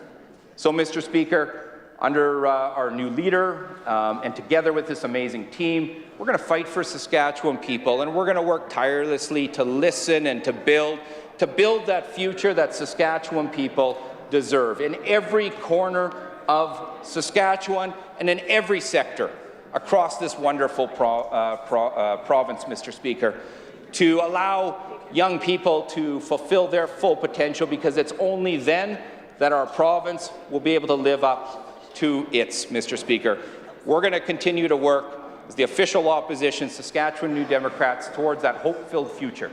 That future, Mr. Speaker, with so much promise, a future that delivers for Saskatchewan people. Thank you so very much, Mr. Speaker. I'm proud to second the amendment brought forward by the member from Fairview, and I'll leave the floor to my colleagues.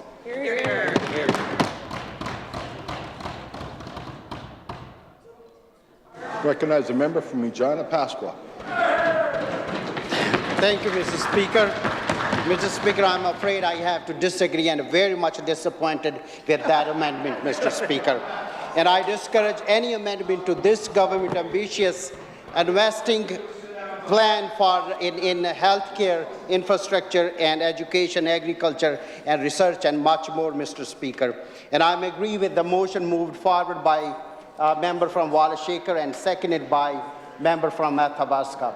Mr. Speaker, Very excellent words that member from Athabasca put that in Hansard on last Thursday, Mr. Speaker.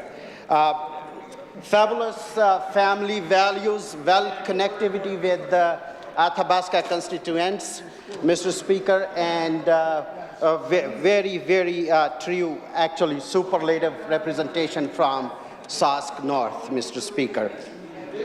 Mr. Speaker, this Saskatchewan party government refuses to stop working for the people of Saskatchewan, the province, and the strong economy and the growth that works for everyone.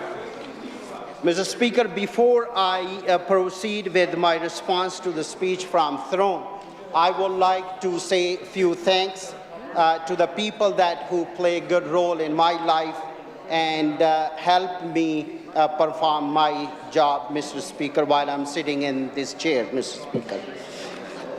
First of all, I would like to say thanks to people of Regina Pasqua who put a trust on me for it's been 6.5 years plus, Mr. Speaker, and would like to say thanks to them to contact my office time to time and come and drop in and give their feedback and tell me what to do and what not to do, and to represent them to the government and to this chamber, Mr. Speaker. I would like to say thank you to my family, Mr. Speaker, my brother and sisters, and all other family members for morally supporting me performing my job, and would like to say thanks for their prayer. I also would like to say thank you to my wife. We've been together since about 24 years, Mr. Speaker. We have 3 boys, well done. Very intelligent, brilliant kids. One is in the 3rd year of university, one in grade 12 in Campbell Collegiate French Immersion, one in grade 8. Ayaz, Kashif, and Arslan. Very intelligent. Would like to say thanks to them for supporting me while I'm doing my job, Mr. Speaker. Would like to say thank you to my CA, Mr. Speaker, that keeping my office connected with the constituents and connected to these ministers' office. And thanks to all that staff in the caucus, government caucus, and all these ministerial offices, that the connection between my CA and all these offices. My CA, Josh Frickland, thank you very much for working in my office. Mr. Speaker, I want to give free comments on behalf of my constituents, Regina Pasqua, and my family about the incident on September 4th, 2022. A horrific mass stabbing occurred in James Smith Cree Nation and town of Welton, Saskatchewan. The incident tragically claimed the lives of 11 people and injured 18 others. Our entire province shared in the grief of victims and their families, and we stand with the residents of James Smith Cree Nation and the town of Welton as they grieve and heal. Mr. Speaker, on September 8, 2022, we learned of the passing of our beloved Queen Elizabeth II, Queen of Canada and Commonwealth, for more than 70 years. A day before her passing, Her Majesty shared the message about the James Smith Cree Nation incident that she said, "Mourns with all Canadians." We mourn the death of Her late Majesty and thanks her for 70 years leadership. Rest in peace, the Queen, and long live the King. Mr. Speaker, the province of Saskatchewan, Canada, and the rest of the world went through many economic challenges as we battled COVID-19. Our government released a back on track plan with a good strategy for a strong economy. Thanks to the Saskatchewan people's hard work, our government has balanced the budget this year, and we are 4 years ahead of schedule. Higher prices of our resources have brought forward a projected $1.6 billion surplus belonging to this province's people. This surplus has allowed our government to announce $500 Saskatchewan Affordability Tax Credit check that will be delivered to everyone at the age of 18 and above and who completed their 2022 income tax. Mr. Speaker, we exempt the fitness and gym membership PST, extended the reduction of the small business tax rate, and we paid down $1 billion operating debt that save our Saskatchewan government $50 million per year in interest cost. Mr. Speaker, the Saskatchewan Party government has no plan slowing down our strong, growing economy. We understand the backlog of surgeries every jurisdiction faces, and our government will continue to invest in healthcare services to reduce surgical wait time.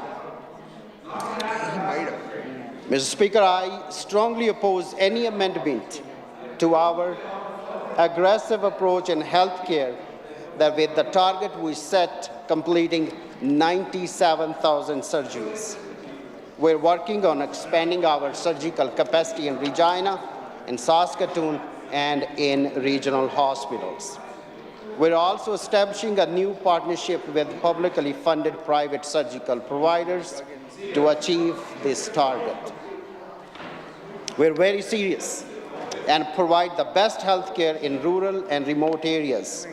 A new incentive program offered up to $50,000 to health workers who accept hard-to-recruit positions, mainly in rural and remote areas. Mr. Speaker, there are several capital investments in healthcare. I would like to highlight a few of those.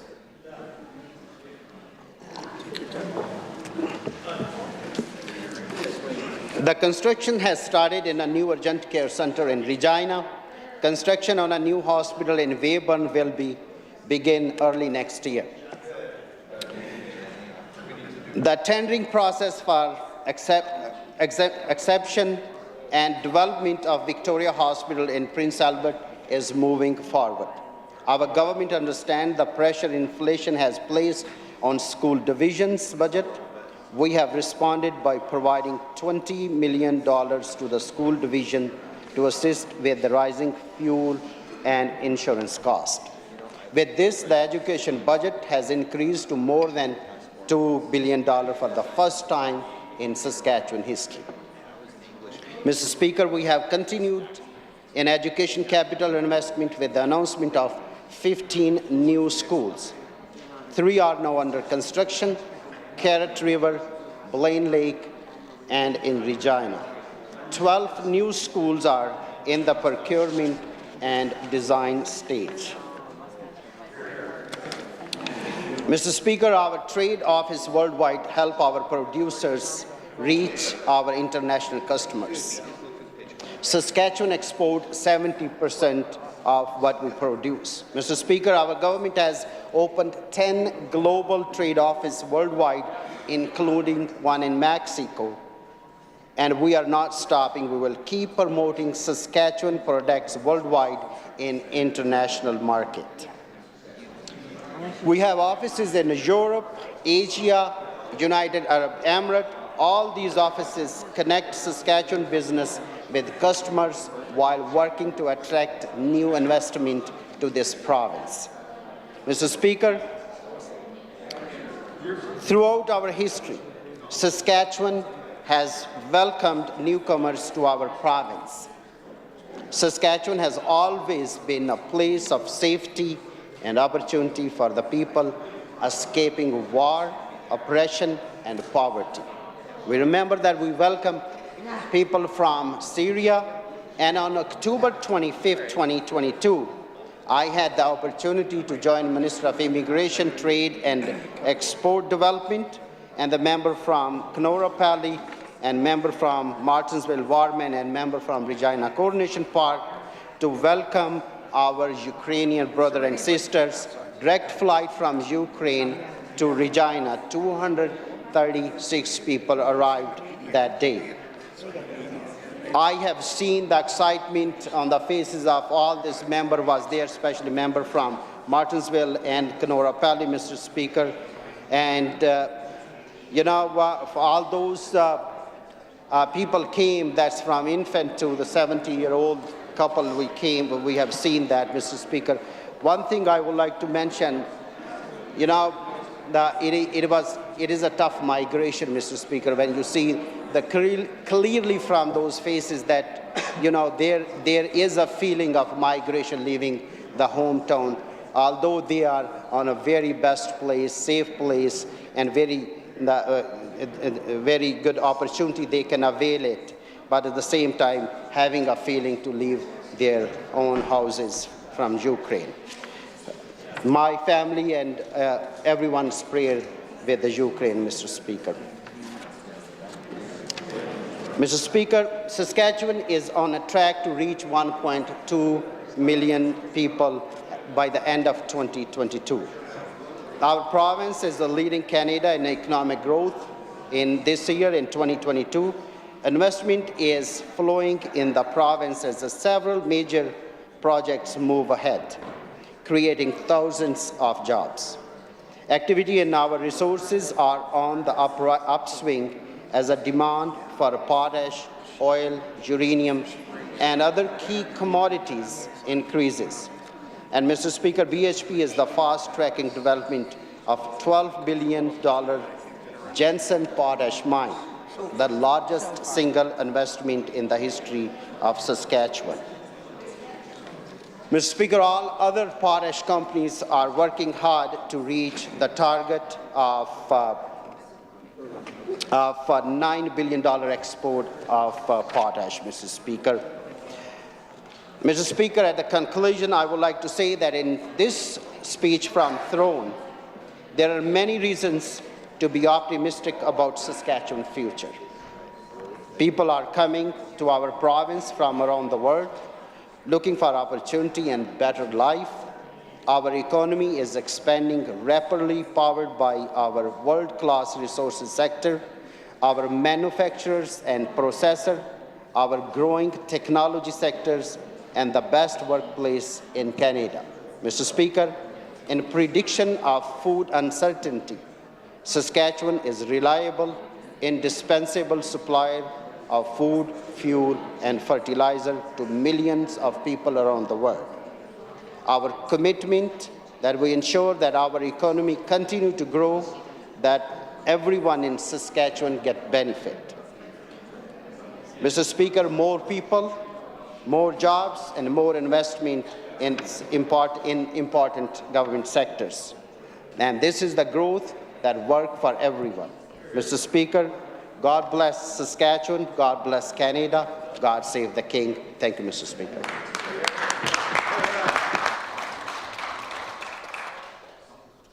I recognize the Government Deputy House Leader. Point of order. Please state your point of order. The member from Rosemont stated during his reply to the Throne that this government cannot be trusted. Mr. Speaker, this is obviously unparliamentary language. The member should stand in his place and apologize.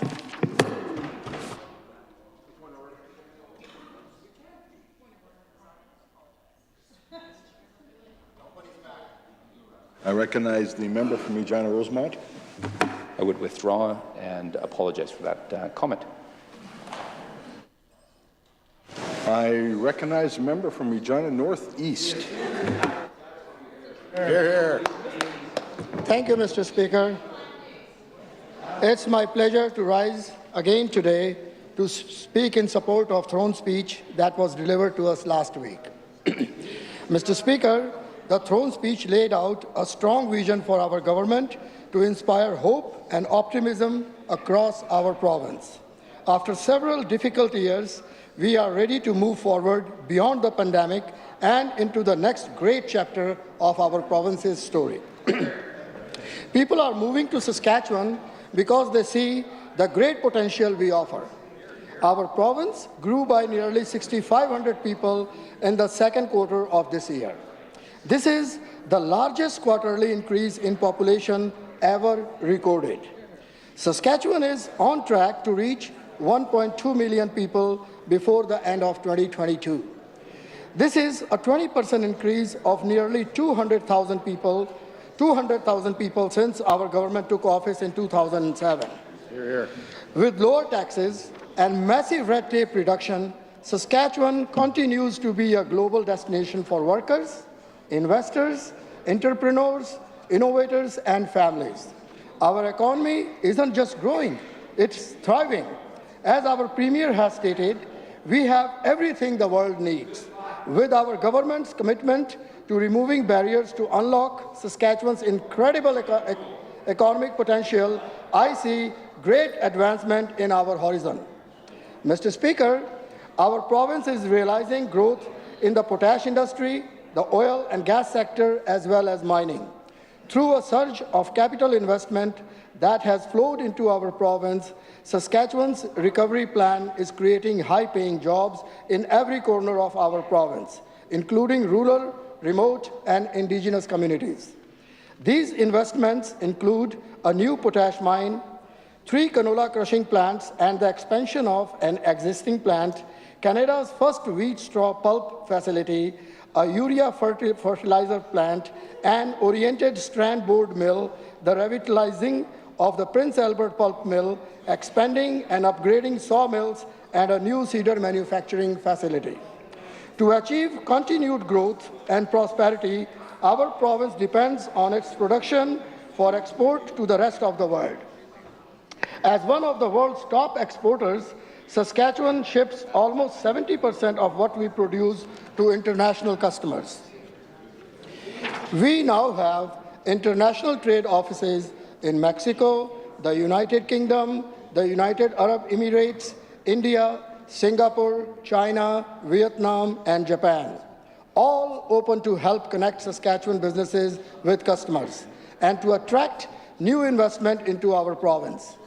We will soon be adding a new trade office in Germany, which boasts the 4th largest economy in the world and is a major manufacturing capital. Mr. Speaker, the Saskatchewan people sent this government to get the job done, and that's exactly what we are doing. Our province has the lowest unemployment rate in Canada. It's been a tough few years, but we have endured. Our economy is rebounding, our finances are in good shape, and I am confident that Saskatchewan's best days are certainly yet to come.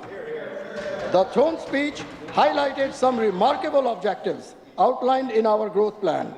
These include the creation of 100,000 new jobs, increasing the value of our exports by 50%, and the investment of $30 billion into the province's infrastructure, all by 2030. I'm so proud to be able to speak in support of these incredible goals, Mr. Speaker. We have learned over the last few years that we must ensure that our healthcare system is strong and resilient for any future crisis. I am reassured in knowing that our government is investing to expand capacity in our healthcare system, including the recently announced Health and Human Resources Action Plan that was outlined in the throne speech. This plan's addition of over 1,000 healthcare professionals into Saskatchewan's healthcare system will focus on staffing hard-to-recruit positions in rural and remote areas through accelerated training and recruiting workers internationally, with a focus on the Philippines. This plan includes a recruitment mission to the Philippines this fall to promote healthcare opportunities in Saskatchewan, a new incentive program providing up to $50,000 to healthcare workers for hard-to-recruit positions. The creation of 100 new permanent full-time positions across the province and the conversion of 150 existing part-time positions to full-time permanent positions in rural and remote areas. Further, our government is making major investments to increasing surgical capacities and addressing backlog across Saskatchewan, including a new inpatient joint replacement facility in Regina, expected to begin operations by the end of 2023. Work is also underway on new urgent care centers in both Regina and Saskatoon. These urgent care centers will reduce wait times at emergency rooms by providing alternative care for illnesses or injuries not considered life-threatening but requiring immediate attention. They will also include care for those with mental health or addictions issues. These initiatives help ease the burden on our system and deliver high-quality patient care to every person that needs it. Mr. Speaker, to continue to promote a healthier Saskatchewan, we are now providing coverage of the drug Trikafta. It's considered a great innovation in the care of cystic fibrosis patients. My daughter Indu's friend in Victoria, who suffered from this disease, which causes thick mucus in lungs and digestive system, was a strong advocate to get this drug approved by the BC government, who does not cover this medication. Sadly, she is no longer with us. Indu was thrilled when she learned that our government is providing this coverage. Mr. Speaker, we are also supporting a new overdose awareness and prevention campaign and are planning for new hospital projects to continue in both Prince Albert and Weyburn, on new long-term care facilities in Grenfell and La Ronge, and on replacement long-term care facilities in Watson and Estevan. Our government will also be pursuing further opportunities to increase the number of addictions, treatment and detox spaces, including partnerships with charitable organizations and third-party providers with the goal of adding another 150 treatment spaces over the next 3 years. Mr. Speaker, I believe that there is no higher duty of government than protecting its people. The throne speech highlighted our government's commitment to do so by adding 60 new police positions and another 11 civilian positions to support new law enforcement initiatives, and will create a new provincial protective services unit. Our expansion of the warrant enforcement and suppression team will enhance our ability to target dangerous offenders with outstanding warrants. And by enacting amendments to our province's trespass laws, we will shift the onus of responsibility from rural landowners to individuals seeking to access their property, which was effective January 1st of this year. Our government also intends to establish a Saskatchewan Marshals Service. The service will support the Saskatchewan RCMP and other police forces in the province to enhance law enforcement across Saskatchewan. These are some of the ways our government plans to carry out this duty. Mr. Speaker, our government is determined to build a stronger, more independent Saskatchewan. To accomplish this, Saskatchewan has taken control of our firearms program with the appointment of the first provincial chief firearms officer. Our government is also committed to being a full participant in expected negotiations to achieve meaningful reform equalization. The throne speech also reiterates our commitment to focus on greater provincial autonomy. Through the introduction of the Saskatchewan First Act, we will clearly define the province's position of absolute jurisdiction over our natural resources and economic future. This act will be followed by an amendment to the province's constitution outlining our exclusive jurisdiction. We will be creating our new provincial protective services and an additional 60 new police positions. We will be considering other options as well to ensure law enforcement is more effective and responsive, including a provincial police force to complement the services provided by municipal police and RCMP. Our government will introduce legislation that would allow the province to collect its own corporate income tax. We also seek to maintain greater control by signing the Saskatchewan-Canada Immigration Accord and sending it to the federal government for ratification, with the aim to give our province authority over immigration. This accord will help address gaps in our labour market and to meet our economic needs. Mr. Speaker, this throne speech also highlighted something that impacts every person in Saskatchewan, and that is to make life more affordable. We have announced a 4-point affordability plan. This plan will deliver a $500 Saskatchewan affordability tax credit check to everyone age 18 and older. It will exempt fitness and gym memberships and other activities from the provincial sales tax.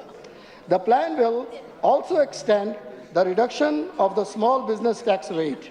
Lastly, it outlines our goal to pay down up to $1 billion in operating debt, saving our province nearly $50 million a year in interest costs.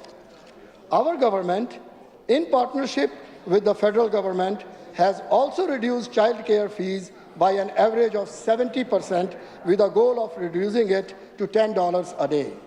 And eligible residents over 65 and children 14 years old and under receive reduced rates of only $25 per prescription. This is a huge cost savings to most families. Our residents pay the second lowest utility cost in Canada, including power, energy, and phone. We also provide the lowest vehicle insurance in Canada. Our province is the only one to offer the first-time home buyers tax credit for up to $1,050 and the home renovation tax credit, which is up to $2,100 over 2 years. And for recent graduates, Saskatchewan is the only province to offer the graduate retention program, which has benefited over 75,500 graduates so far. We also offer the Saskatchewan Advantage Scholarship for post-secondary students with up to maximum of $3,000. Last year, SGI gave a rebate of almost $400 per vehicle, and this year gave a $100 rebate for every vehicle registered as of March 9, 2022. Mr. Speaker, the speech also reiterates our commitment to education. We will help support both teachers and students with the creation of 200 new educational assistant positions in school classrooms. We will also continue work on new schools in 8 different cities and another 16 school projects across the province. The creation of a new centralized online learning model will ensure all students can enroll in any course offered in the province, regardless of where they live. And to allow students to study Indigenous languages, we will be providing funding for the Dene Teacher Education Program at the First Nations University of Canada and for scholarships to attend. I am so thankful to live in such an inclusive province. Saskatchewan has such a rich heritage of welcoming everyone from everywhere and working together to make it better for all.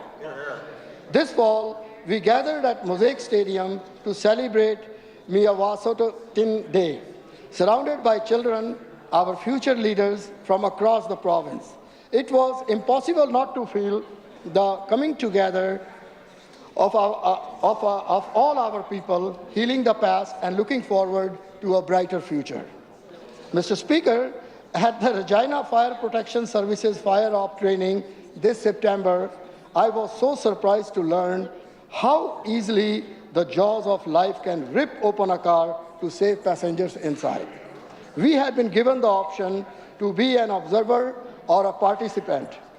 Not foreseeing that this would be such a warm fall day, I chose to suit up in a heavy protective gear with oversized boots, tank on the back, rubber mask and helmet to then run trying to extinguish fires and save lives. Perhaps not the smartest choice on such a hot day, as I was melting and trying not to pass out from heat exhaustion. I have always admired the work of first responders, but this gave me an even higher level of respect for the firefighters who not only put up with uncomfortable uniforms, but put their lives on line to protect others every day. Mr. Speaker, I was honored to bring congratulatory greetings to Sterling Truck and Trailer Sales on their 50th anniversary in the business. I am so glad to represent constituents like the Hornoy family who have worked so hard over the decades creating employment and building our economy. On the 75th anniversary of India's independence this summer, it was so good to see so many people from all religions and cultural backgrounds attend the celebrations. Mr. Speaker, our government has brought focus onto average families and is making sure we fulfill our commitment to secure employment and the economy. I believe that was evident in the speech right from the start. While the pandemic disrupted many of our plans, it's clear that our province has persevered and is back on a path of normality, balance, and prosperity. Saskatchewan's nation-leading economic recovery, highlighted in the throne speech, can be felt in every corner of our province, including in a capital city constituency like mine, where families are going back to work and enjoying their communities after these challenging years. Our government's commitment to fiscal responsibility has allowed us to continue to look after the interests of Saskatchewan residents, not just today, but into the future. Mr. Speaker, infrastructure connects households across our province to higher quality opportunities for employment, healthcare, and education. Clean energy and efficient highways can reduce greenhouse gases. This same economic logic applies to telecommunication networks, water systems, as well as energy production and distribution. Our government is currently on track to meet our growth plan goal to improve 10,000 kilometers of highways by 2030. We are also the first province in Canada to officially mark treaty boundaries along major highways. To stay connected in an equally important way, Saskatchewan people need to have access to advanced internet services, for which our government has directed SaskTel to double its investment in the Rural Fiber Initiative, which will bring fiber optic internet service to more than 110,000 residents and businesses in 131 rural communities by March 2025. Once completed, approximately 80% of homes in Saskatchewan will be reached by the Infinet network. Mr. Speaker, to power our province, we are expanding our renewable energy at a lightning pace.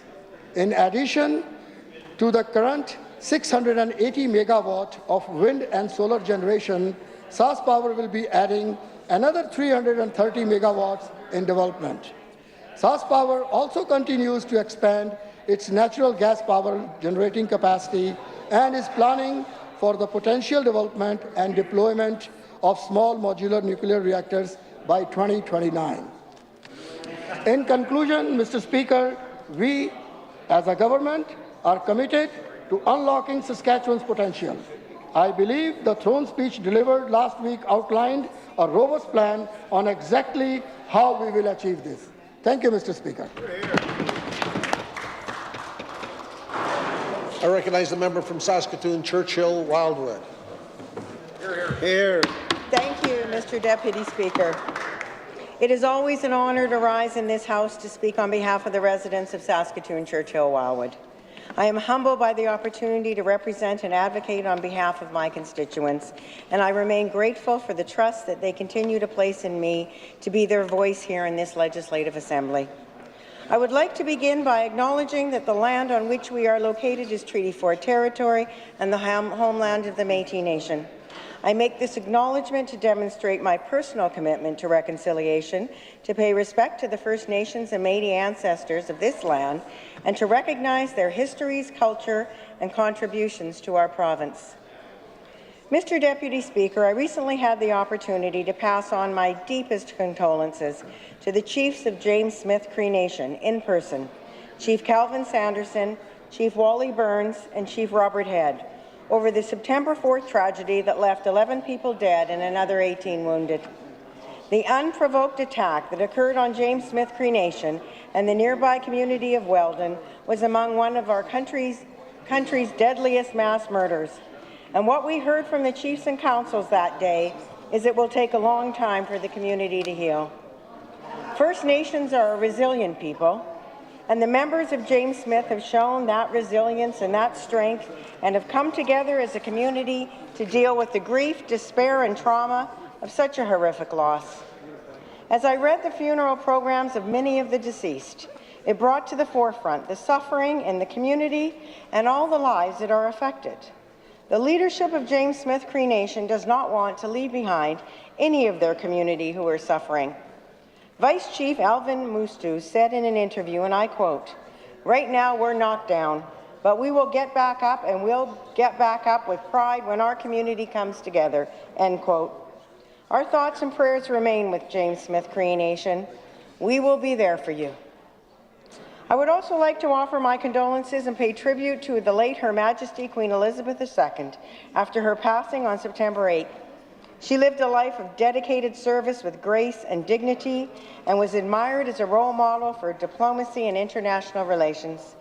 Her Majesty had such love and dedication to the welfare of her people. As our longest-serving monarch and the head of the Commonwealth, she provided a steady hand and reassuring presence. I would like to share part of the statement from the Speaker of the House of Commons of the United Kingdom, the Right Honourable Sir Lindsay Hoyle.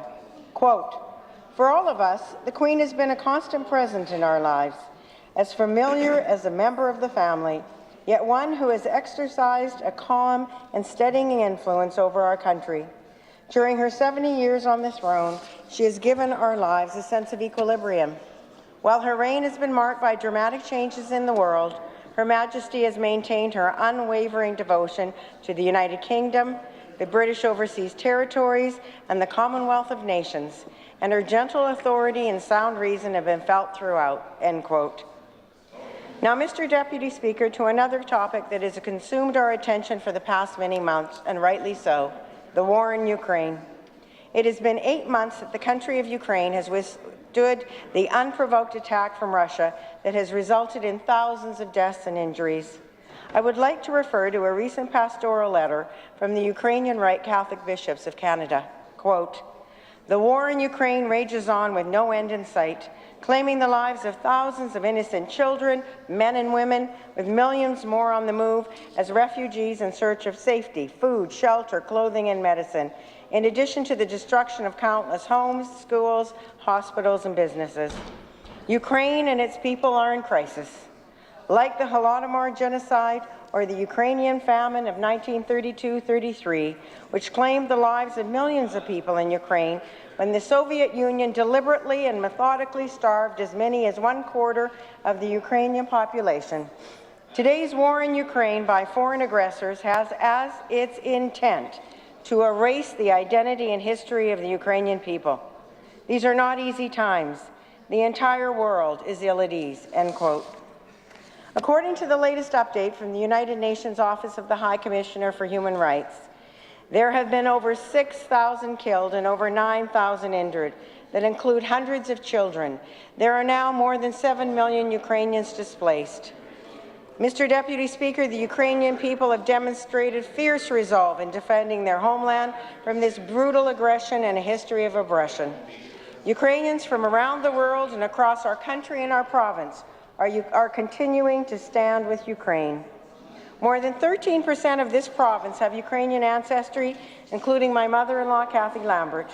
Saskatchewan has welcomed more than 2,000 displaced Ukrainians who have been forced to flee their country. This government, our people of the province, and the business community have stepped up with financial donations, housing, job offers since the conflict began. Let us all pray for an end to the war in Ukraine. The James Smith Cree Nation tragedy, the passing of Her late Majesty Queen Elizabeth II, the war on Ukraine, heartbreaking events that weigh heavily on us, but they are a part of our reality that must be faced and overcome. I want to take a moment, Mr. Deputy Speaker, to thank some of the people in my life who make it possible for me to perform my duties as an MLA. I have been gifted with 2 constituency assistants who job share and represent me well in my constituency office. Candace Forrester and Betty Weller are professional, efficient, patient, knowledgeable, and empathetic, and I am grateful for their dedicated service. My husband, Jim, and I celebrated our 40th wedding anniversary this summer with our 3 adult daughters, 2 sons-in-law, and 5 grandchildren. You don't reach that anniversary without a good deal of commitment, challenges, learning, growing, and compromise. The support I receive from Jim is so appreciated, both inside and outside of this legislature. I would like to turn my remarks now to some of the highlights of our government's ambitious throne speech. The COVID-19 pandemic has played a major role in the current high level of inflation we are facing. We are dealing with supply chain shortages as well as labour shortages that hinder consumer demand, where the demand is greater than the supply and raises the value of goods and services. Our government has launched a 4-point affordability plan using higher resource revenues to help people address rising costs due to inflation, while also reducing the province's debt.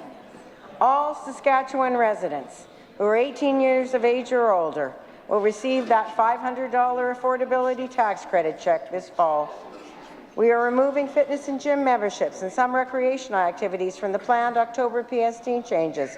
We are also extending the small business tax reduction rate. It will temporarily remain at 0% retroactive to July 1st.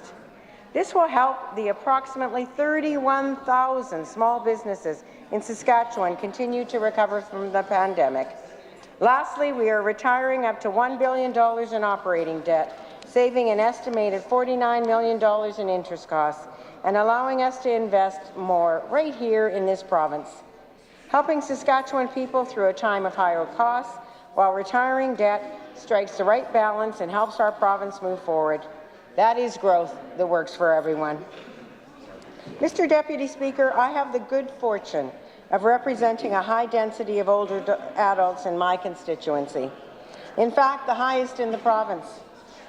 There are a number of retirement residences and senior-preferred multi-unit buildings in my riding. For the second year in a row, the maximum monthly benefit provided through the Seniors Income Plan increased by $30 per month, and there is another $30 per month planned for the coming fiscal year. SIP provides financial assistance to seniors who receive little or no income, other than the federal old age security pension and the guaranteed income supplement. Since our last provincial budget, the Government of Saskatchewan is partnering with the Saskatchewan Seniors Mechanism and the Saskatoon Council on Aging to administer a $250,000 grant program to support seniors' independence in the community. Another area of focus for seniors, and frankly all residents of the province, is the importance of reliable, high-quality health care. This government has recently introduced the Health Human Resource Action Plan. The plan is already showing promising progress, as the Saskatchewan Health Authority has received over 3,500 applications for health care positions from the Philippines and nearly 400 applications from unlicensed internationally educated professionals who live in Canada or in our province, and they may qualify for future training or employment right here. 4 new health system navigators will start this month to assist in the recruitment and retention of internationally educated healthcare workers and help them settle in our province. Saskatchewan will become the first province in the country to introduce an accelerated training, assessment and licensing process for internationally educated nurses. The first group of candidates will begin online training this fall. And last month, we added 150 nursing seats to the registered nursing, registered psychiatric nursing, and nurse practitioner education programs to increase training opportunities here. As we work to recruit health staff from around the world with a goal of adding over 1,000 healthcare professionals to our health system, this plan will also retain and incentivize positions in rural or remote areas. We're also working towards meeting a target of 97,000 surgeries in this fiscal year that will represent the highest number of surgeries ever performed in one year. And we will work with public hospitals and establish new partnerships with publicly funded private surgical providers to achieve our ambitious goal. Residents of Saskatoon can look forward to a new urgent care centre. The Government of Saskatchewan and the Takakoo Cree Developments have signed a memorandum of understanding to offer Saskatoon and area residents an alternative to emergency departments for illnesses and injuries that are not life-threatening, as well as mental health supports, 24 hours a day, 7 days a week. The Saskatoon Urgent Care Centre is one of 2 centres announced as part of this government's $7.5 billion capital plan to stimulate the province's economic recovery from the impact of the COVID-19 pandemic. As we honour our commitment to truth and reconciliation, our government was pleased to install new road signs to mark the Treaty 4 and Treaty 6 boundary near Bladworth on Highway 11. The signs are a first for Canada, and officially marking the treaty boundary complements treaty education in our province. They will serve as a reminder of the importance of treaties, encourage treaty conversations, and move us forward on the shared journey to reconciliation. In an effort to support the revitalization of First Nations and Métis culture, we have recently announced that Dakota language is being added to the growing list of secondary level Indigenous language courses. Our government has also provided up to $255,000 to the First Nations University of Canada to deliver the Dene Teacher Education Program. As a member of Métis Nation Saskatchewan, there is much work to do, but the future holds promise for reconciliation. I was pleased to have the opportunity to take part in the pipe ceremony that opened this legislative session. Another step on the path to reconciliation is that feedback received for the First Nation and Métis consultation policy framework will help to inform revisions to the government's policy on the duty to consult with Indigenous communities. I appreciated the words spoken by the member from Athabasca last Thursday, quote, "But let our future be of hope, opportunity, forgiveness, and strength, because that is the kind of people we are in Saskatchewan, all of us in Saskatchewan. And when we work in partnership and we work together, what we're able to accomplish is unfolding before our eyes, and let's not lose sight of that," end quote. Mr. Deputy Speaker, Saskatoon's economy is leading the nation. The Conference Board of Canada is forecasting that the Saskatoon economy will grow by 7.2% this year and 3.9% in 2023, outpacing all other major cities in Canada. This growth will be fueled in part by potash, uranium, and the energy sector. Srita CEO Alex Fallon says, quote, "The Saskatoon economy is growing even at a time when Canadian and many international economies are slowing. Saskatoon has a specific set of strengths that makes for a strong, diversified, and growing economy," end quote. Paul Martin of Martin Charlton Communications wrote an article in the spring 2022 edition of We Build that was titled "Time to Think, Saskatchewan's Innovation Secret." He wrote about Saskatoon-based International Road Dynamics, one of the mainstays of Saskatchewan's tech sector, a tech sector sometimes referred to as Silicon Prairie. Other players in that Silicon Prairie are Vandasta, SED Systems, 7 Shifts, Coconut Calendar, and the list goes on and on. These firms are busy building international reputations when it comes to innovation and technology. But what was most interesting was Paul's explanation for the advantage we have here when it comes to innovation, creativity, and brainpower to solve the world's problems. He identified that advantage as dryland farming. Quote, "With only 1 million people, Saskatchewan must compete with brains rather than sheer brawn. It means that even though we have a small domestic or local consumer market, we are extremely productive, so our output must find a home with buyers outside of our borders. Canada relies more heavily on trade than any other Western nation, and within Canada, one province, Saskatchewan, does more trade than any other. With 70% of our overall economic activity related to trade, it can be argued rather forcefully that the world's most successful global traders reside here in Saskatchewan," end quote. Mr. Deputy Speaker, that's why it is so important for this government to explore international opportunities. Saskatchewan is one of the world's top exporters, This government operates international trade offices in China, India, Mexico, Singapore, the United Arab Emirates, the United Kingdom, Vietnam, and Japan. And another international office will open in Germany in the coming months. Trade offices and trade missions bear trade fruit. These offices act as a hub for economic development and expansion for our province. They connect international companies and investors to opportunities in our province's agriculture, mining, and energy sectors, as Saskatchewan continues to offer the food, fuel, and fertilizer that the world needs. As noted in the fall 2022 edition of Global Ventures magazine, I quote, "This global network is a key part of the province's aggressive international engagement strategy to keep Saskatchewan's economy growing strong and to reach the 2030 growth plan targets," end quote. One of the many ways we keep our economy growing is to welcome immigrants from across the world to a better life right here in our province. According to the 2021 census, 12.5% of our population were immigrants, and is the highest proportion of immigrants added to our provincial population on a census. According to Whitney Jacobson with Statistics Canada, quote, "We project that within the coming years, immigrants will make up more and more of the population in Canada and Saskatchewan," end quote. 1/3 of the present immigrants arrived here from 2016 to 2021.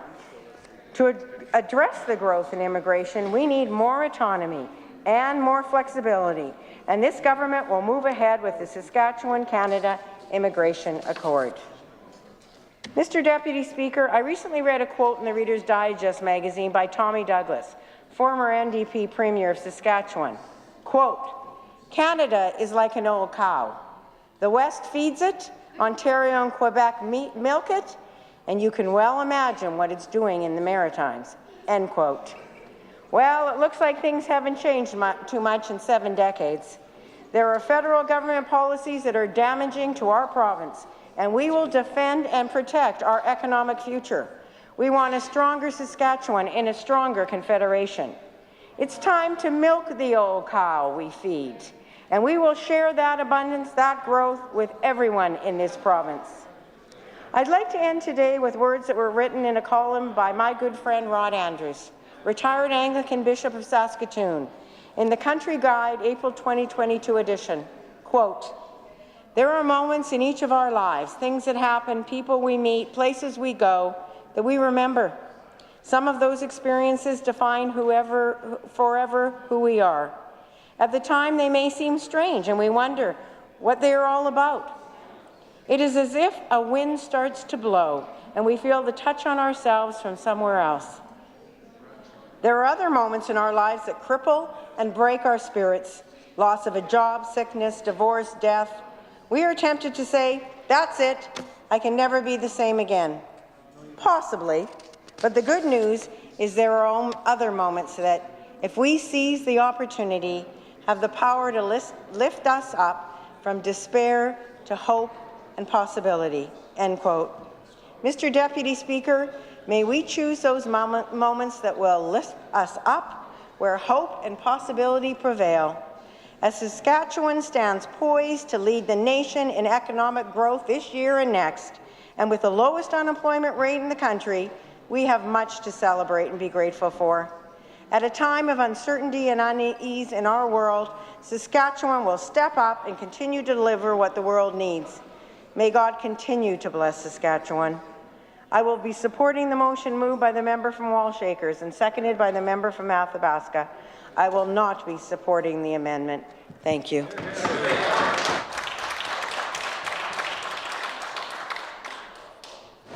I recognize the member from Carrot River Valley. Look out. Well, thank you, Mr. Speaker. And my speech is going to be, or my reply to the throne speech is going to be quite bland today, because that's just the way I am. So I don't want, you know, that's just the way it is, Mr. Speaker. Mr. Speaker, first off, I want to give some thanks to some people, and you know, I want to thank the good people of Carrot River Valley, and actually that's what I'm going to base a bunch of my speech on today, is my good people of Carrot River Valley who put their trust in me and elected me. And I also want to thank my CAs, Cindy and Shelley, because they do yeoman work. You know, obviously, with all of us, we all think we have the best constituency assistants, but let's face it, mine are better than the other people around here. That's just the way it is. In fact, Cindy is handing out chocolate bars. Our office is right at the end of Main Street in Carrot River, and the elementary school is on the far end. So all the elementary school kids come out on Halloween and they come down to our office, and we generally get probably between 120 and 130 kids in there. So I had 3 cases of Aero chocolate bars in there. There's 48 bars to a case. So I'm hoping there's some left, because you see, Aero chocolate bars happen to go into some brownies that I make every now and then. Anyway, full-size chocolate bar. And I also, you know, I have to thank my wife for putting up with me. She's done it for quite a few years now. And, you know, our family is very important. And that reminds me, that takes me back to my children. I have to brag them up a little bit too, Mr. Speaker. As I think most people know, that my son Morgan is Chief of Staff here in Environment, and he said it's been, you know, he said health was easy compared to environment. There's something about the minister there. But anyway, I won't go into that. Our daughter just received her master's in education last spring, and she is now a vice principal at Milestone School, so just not too far out of Regina here. So that was great news, Mr. Speaker. And Mr. Speaker, I also know that everybody has been wondering here in the chamber, because I think I've brought it up maybe once or twice before, about our famous Wildcat football team. Well, it wasn't a good year, Mr. Speaker. We kind of followed the Riders this year. But we do have a lot of young players coming up. We're going to have a great team next year. I'm fully expecting them to win the provincial 6-man title next year. It was just one of those bad years. Now, going back to this growth that works for everyone, Mr. Speaker, like I said, I wanted to talk about my constituency. We have a brand new school being built right in Carrot River as I speak. A brand new school going to hold about 400 students. Mr. Speaker, this is good news. This is the second new school being built in my constituency since we have formed government. And there's another one just south of there in Porcupine Plain in my neighboring constituency. A brand new school was built there. Mr. Speaker, that's growth. That's growth that works for everyone. We also did the opening on Highway 55 here just a matter of a couple of weeks ago. Now, Highway 55 is one of the main corridors. Well, it runs across northern Saskatchewan, and it ends up meeting up in Manitoba, while joins on with 9 and then goes on to the Paw. This is a very important corridor, because now with what's happening over in Europe, Mr. Speaker, we need to utilize the Port of Churchill. And it has to be utilized more than what is being utilized right now. Highway 55 desperately needed a build-up to primary weights for not just our forest products, but for our agriculture products, so we can move agriculture products out through the Port of Churchill, fertilizer out through the Port of Churchill. We have to get this going, and I was very happy to see that the I will give the federal government credit, because the federal government and the Manitoba government have been putting money into that rail line. So this is something that's very important, and this is growth that works for everyone. Mr. Speaker, you talk about various different things that have been in our constituency. Just lately, they opened the new lift station in Hudson Bay, which, of course, the provincial government is partners on this lift station. Now, these aren't real fancy things, and they don't get seen much, but these are things that are needed. These are things that are needed out in our communities. And, Mr. Speaker, this is growth. This is growth that works for everyone. We have new water treatment plants, both in Carrot River and in Arborfield. There again, our provincial government partnered up with the local municipalities to be able to get these new plants up and running and to keep our citizens safe with good, clean drinking water. And this is growth, Mr. Speaker, that works for everyone. We also have regional landfills that, of course, are partnering with our municipal partners again, both in Nipawin and Tisdale, that we have to have something that is out there, and we've got a multitude of smaller landfills within the province, and we have to start cutting back on those. So what we have going are the regional landfills, and of course it's a big expense to put in these regional landfills, and the municipalities just can't handle all that themselves. And so this government has been putting money along with the municipal government on cost sharing to be able to do these regional landfills. And Mr. Speaker, that's growth that works for everyone. Another very important one is the hospital in Prince Albert. The shovels are going into the ground this spring, Mr. Speaker. Mr. Speaker, this is a godsend for northeastern Saskatchewan. The way it happened, in order to go in to see a professional before, we're always having to go to Saskatoon, mainly Saskatoon. Prince Albert is a lot closer than Saskatoon, and it'll handle all of northern Saskatchewan. It's going to be great for the Carrot River Valley constituency for us to be able to just to pop in there. It's only an hour and three-quarter drive. Well, depending on your speed, sometimes you can do it a little quicker. However, it's only an hour and three-quarter drive into Prince Albert, so this is something that is really going to help, and that's growth that works for everyone. I just wanted to back up on the highway again, because being former highway minister, we're on track. We're on track to do that 10,000 kilometers of improvements on highways. By 2030, actually, we're just a little bit ahead. Mr. Speaker, that's growth that works for everyone. Also, Mr. Speaker, and speaking of Carrot River Valley, I wanted to talk about a few things. We had good crops this year. We had, they weren't, I'm going to say bumper crops, but they were excellent crops. And we had we didn't have the drying that we've had to do in various different years with the crops. So obviously our costing was down on producing those crops. And, because that carbon tax those guys and their federal counterparts, kind of like to have on there, the costing of drying is tremendously expensive. So this was really good for our agriculture end of it.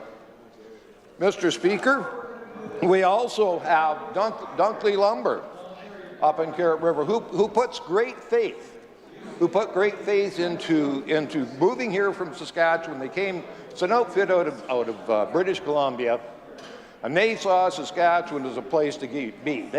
They like the government's approach that we have here in Saskatchewan to business. So they moved here from BC, built the plant. They're spending $140 million, which is going to help out everybody. It's going to be great for Carrot River, but it's not just great for Carrot River. It's great for all of northern Saskatchewan. You think the forest industry, I think it's probably around 30% Indigenous people work in the forest industry. It's a huge employer of Indigenous people.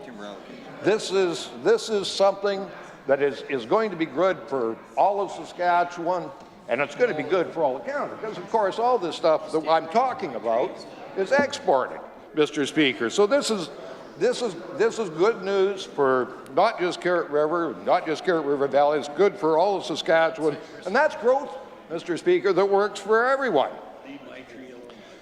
Mr. Speaker, we also have a new plant starting up in Tisdale, C. Merrick, which what it does is they've developed a process to take fava beans and they'll take the protein out of the fava beans and they'll make fava bean flour, which is gluten-free.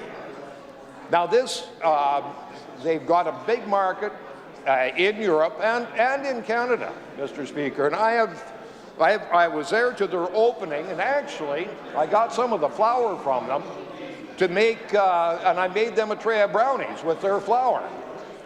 Now it was a little bit different. It didn't rise quite as much as I thought as the irregular flour, but it did rise, and the brownies tasted pretty good.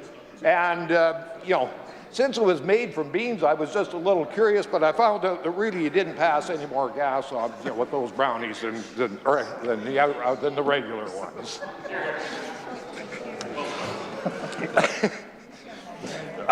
Mr. Speaker, we also have another plant that this happens to be back in Carrot River again. This Ag Vision Seeds. Now, Ag Vision Seeds is a little story that people don't really know about, which it's the largest grass seed cleaning plant in North America. And actually, about 3 years ago, it was on the front page of Business Week. They ship seed all over to, they ship it to Europe, well, basically all over the world, cleaning clovers and grass seeds and alfalfas. And that plant goes 24 hours a day, 7 days a week. Mr. Speaker, this is a good thing to have. And that, Mr. Speaker, is growth that works for everybody. Mr. Speaker, we also have the Canadian Energy Metals Corporation, who has just started drilling up there, and they are looking at lithium. So they've been doing some various different test holes in the constituency, mainly around Arborfield and Tisdale. And we plan, because obviously lithium is in very short supply, this is something, Mr. Speaker, that is going to really help out there again. It's going to produce lithium, and we might get a little oil as a byproduct, but it's going to be something that's going to be needed throughout the world because, Mr. Speaker, this is growth that works for everyone. Mr. Speaker, we also have Premier Horticulture, which is a very, very large, what they do is they harvest peat moss, Mr. Speaker. This is an important industry for Carrot River Valley constituency. Again, it also goes, well, it exports 7 days a week. Most of the product actually goes to British Columbia, Texas, and California. It's a very important market. It employs a lot of people. They actually just finished an expansion on it just a matter of, I think it was 3 years ago, where they did a large expansion. They've got a brand new bog just north of Hudson Bay for 60 years worth of peat moss in that particular bog. Mr. Speaker, these are things that are driving our economy, and that's growth that works for everyone. Hear, hear. Mr. Speaker, we also have, of course, with the various different things that are happening, then we have more people in our hotels, we have more people in our various different garages working on things. We have all sorts of things going on. Fact is, Mr. Speaker, I went to get my winter tires on Saturday. I took my car in to get winter tires on into the tire shop in Carrot River, and they are busy. Like I had to book, I think it was 3 days ahead to get my winter tires on. They're just on rims today. You were driving a Dodge.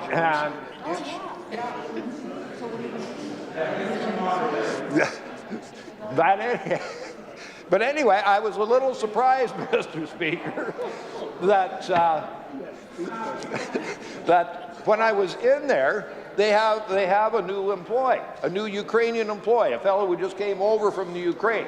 So we've got we have these people coming in from Ukraine there. I know that one of the doctors up there took in a family of Ukrainians, and so this is what we need these people out there, because with all the things that are happening here in Saskatchewan, we need those people to be able to come in and fill these jobs. And that's growth, Mr. Speaker, that works for everyone. We also, we had a couple of really bad years of COVID. And now that we're getting things opened up, where our tourism industry is starting back up again, Mr. Speaker, and our outfitting is starting back up. Fact is, we have enough bear up there right now, Mr. Speaker, that even the member from Rosemont would be able to hit one with a rifle, because they can get up fairly close. So, Mr. Speaker, probably with the butt end of it. Lawrence, he could maybe get his son William to do it instead of him, because I think he's a better shot from what I've heard. But, Mr. Speaker, these are the things, and that's growth that works for everyone. You can take the opposition, and they'll sit there and they'll complain and whine and say we're not doing things right. But you take a look at what our finance minister did this spring, paying down $1 billion in debt, coming out with $500 to help with some of the inflationary costs we have on food and gas. She did a great job. And the thing is we know that the resource revenue, it goes back and forth. So we have to be very careful. And she's done a fantastic job of looking after that end of it, so we can work our way through and try and manage our budget. And we're on track. Actually, we're ahead of track to be able to do that, Mr. Speaker. Like I was saying before, the NDP, they can sit there and they complain, but when you take a look at it, they go through their conventions and whatnot, they actually have no platform. They actually have nothing there of what they would come out and do. They say, well, we would put more money into this and we would put more money into that, but that's kind of about the extent of it. They have no way of figuring out how they are going to get the money.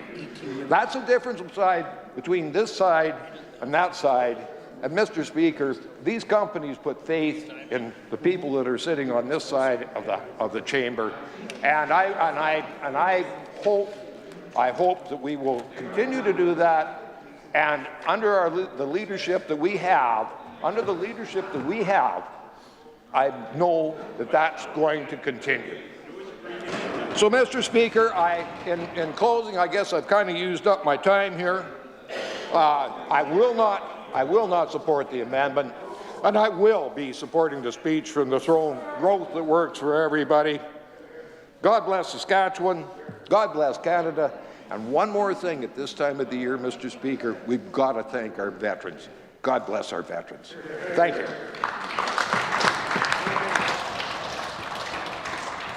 I recognize a member from Regina University.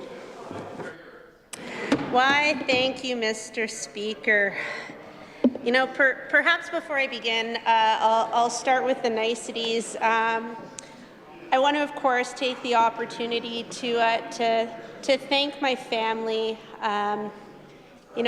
We all say nobody serves alone, and I'm particularly aware of that these days, and deeply appreciative of the support that I get from my own nuclear family unit, as well as my extended family, through the help that we get from grandparents near and far in keeping our little unit running. I also have to take a moment to recognize the incredible staff that we have in our office, working every day to help people in the great state of Regina University, and also across the province. My CA Marshall Burns, as I've said, I think a few times on the record, is significantly cooler than I am. Juno nominated musician, very serious paddler, outdoorsman, big Habs fan, and just a great touch point for our community, as well as so many people across the office touching in on areas related to my critic portfolio. So big shout out to Marshall. And a big shout out as well to the numerous volunteers, as well as our office staff, as I've noted, who helped put in so much work over the course of the summer, knocking doors, getting out there in the constituency, and talking to the people that we represent. Kind of being the first, maybe more normal summer that some of us have had back. It was just an absolute privilege and such a joy to get to do day in and day out, connecting with folks in my constituency, hearing their stories, how generous they were with their time, and getting to really learn to be a better representative, which is the important work that I know all of us here in this chamber do. You know, and I think with that, maybe I'll get to the throne speech proper, but I'm really not entirely sure where to begin, other than maybe starting by underscoring how remarkably out of touch this entire exercise has been, and what that says about a tired and complacent government. This is a government that seems satisfied, you know, to coast on the number of their members, but what's clear is that they're doing this at a cost to their own reputation as a government, and also to the reputation of their members in this chamber and of this province. You know, I've said this before, I think in budget speeches and throne speech responses, you know, in opposition, sometimes you kind of worry going into this. You don't know what the contents are going to be.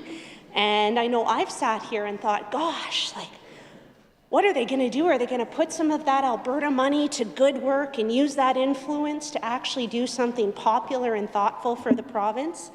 And no, in this throne speech, it was a bit of a resounding no on this All Hallows Eve. This is kind of the throne speech of announcements past. We had over 30 recycled announcements. From the laughable 4-point affordability plan, re-announcement of the Saskatoon Urgent Care Centre, the re-announcement of the 200 EAs, and it goes on and on. There's not a lot of new, innovative ideas or leadership shown in here, and what was shown to be new were, quite frankly, terrible ideas. Laying off 350 people and patting yourselves on the back for it. Corporate income tax collection. You know, instead of vision or a plan for the future, what we got was an uninspired and recycled throne speech devoid of leadership and inspiration, and, you know, also a complete abdication of any thought leadership with their ridiculed white paper, and more concerningly, I think, to folks in and out of this House, the destruction of any pretense of moral leadership with the invitation of convicted wife murderer Colin Thatcher. You know, now I know we have a few students of history in this House, but I've also heard from others who may not be as curious. And we need to be clear. You know, I know the Premier stood and apologized today, but it took 5 days to get there. 5 days of talking to, and I believe he said, friends and family and people in Saskatchewan. How does it take you 5 seconds to not clue in that that was a terrible decision that you should unequivocally apologize for? Because Mr. Thatcher was not found guilty by some kangaroo court. This was appealed to the Supreme Court of Canada, and now I know this is a government that really enjoys losing cases at the Supreme Court, but surely the members opposite can understand that a murder conviction failing to be overturned at the Supreme Court level is a clear statement. And it appears that clear statements are something that are increasingly lost on this government. And, you know, I hope every member thought about what this said in the Premier's initial response when he said, "Me, what would I apologize for?" What a clear statement that was to the many victims, not only, but mostly women and children who have suffered from interpersonal violence. Again, it took 5 days. And nice words today, no actions. For anyone who thinks that this is over and that people will be satisfied, you are sorely mistaken, because, Mr. Speaker, this House has spent more money, this government has spent more money on Colin Thatcher's tea and dainties than it has supporting operational funding for second-stage shelters for people fleeing abusive situations. You know, and we heard today, again, the government focusing on the record in the past, refusing to talk about the present. I believe the Justice Minister talked about $1 million for children emerging from situations of domestic violence. $1 million in a province that spends $20 billion every year. For $1 million, how much has your government spent on supporting Legacy Christian? I ask you that. I ask those members if they've ever darkened a door at a women's shelter, especially to the newer members who not too short years ago were backslapping, patting themselves on the back about taking bystander training offered by the YWCA here in Regina. If you see something, say something, right? That's what they teach you.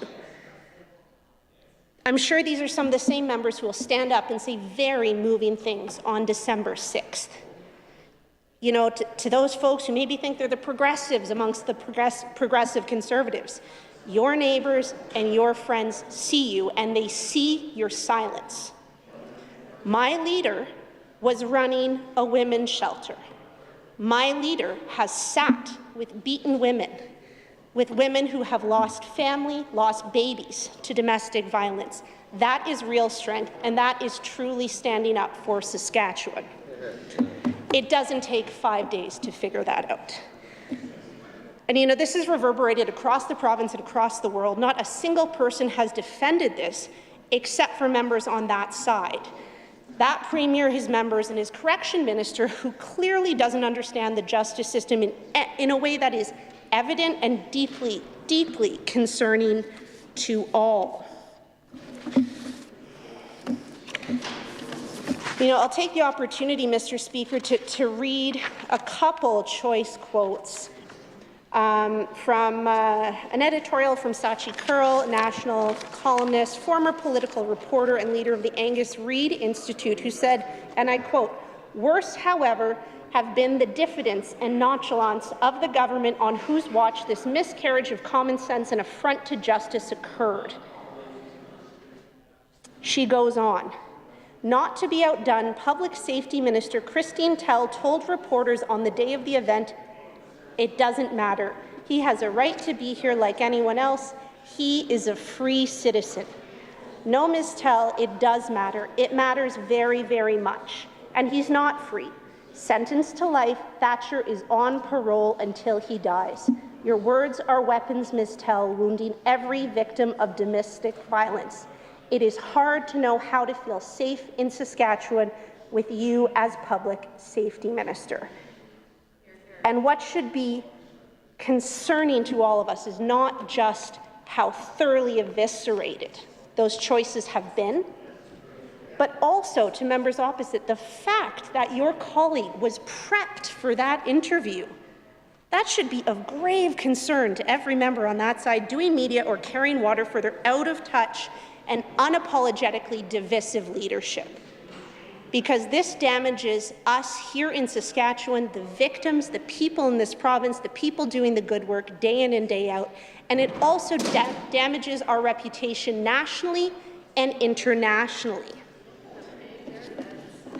And you know, speaking of reputation and this tired and recycled throne speech, again, we saw a doubling down on things that are dragging the people and the reputation of this province through the mud.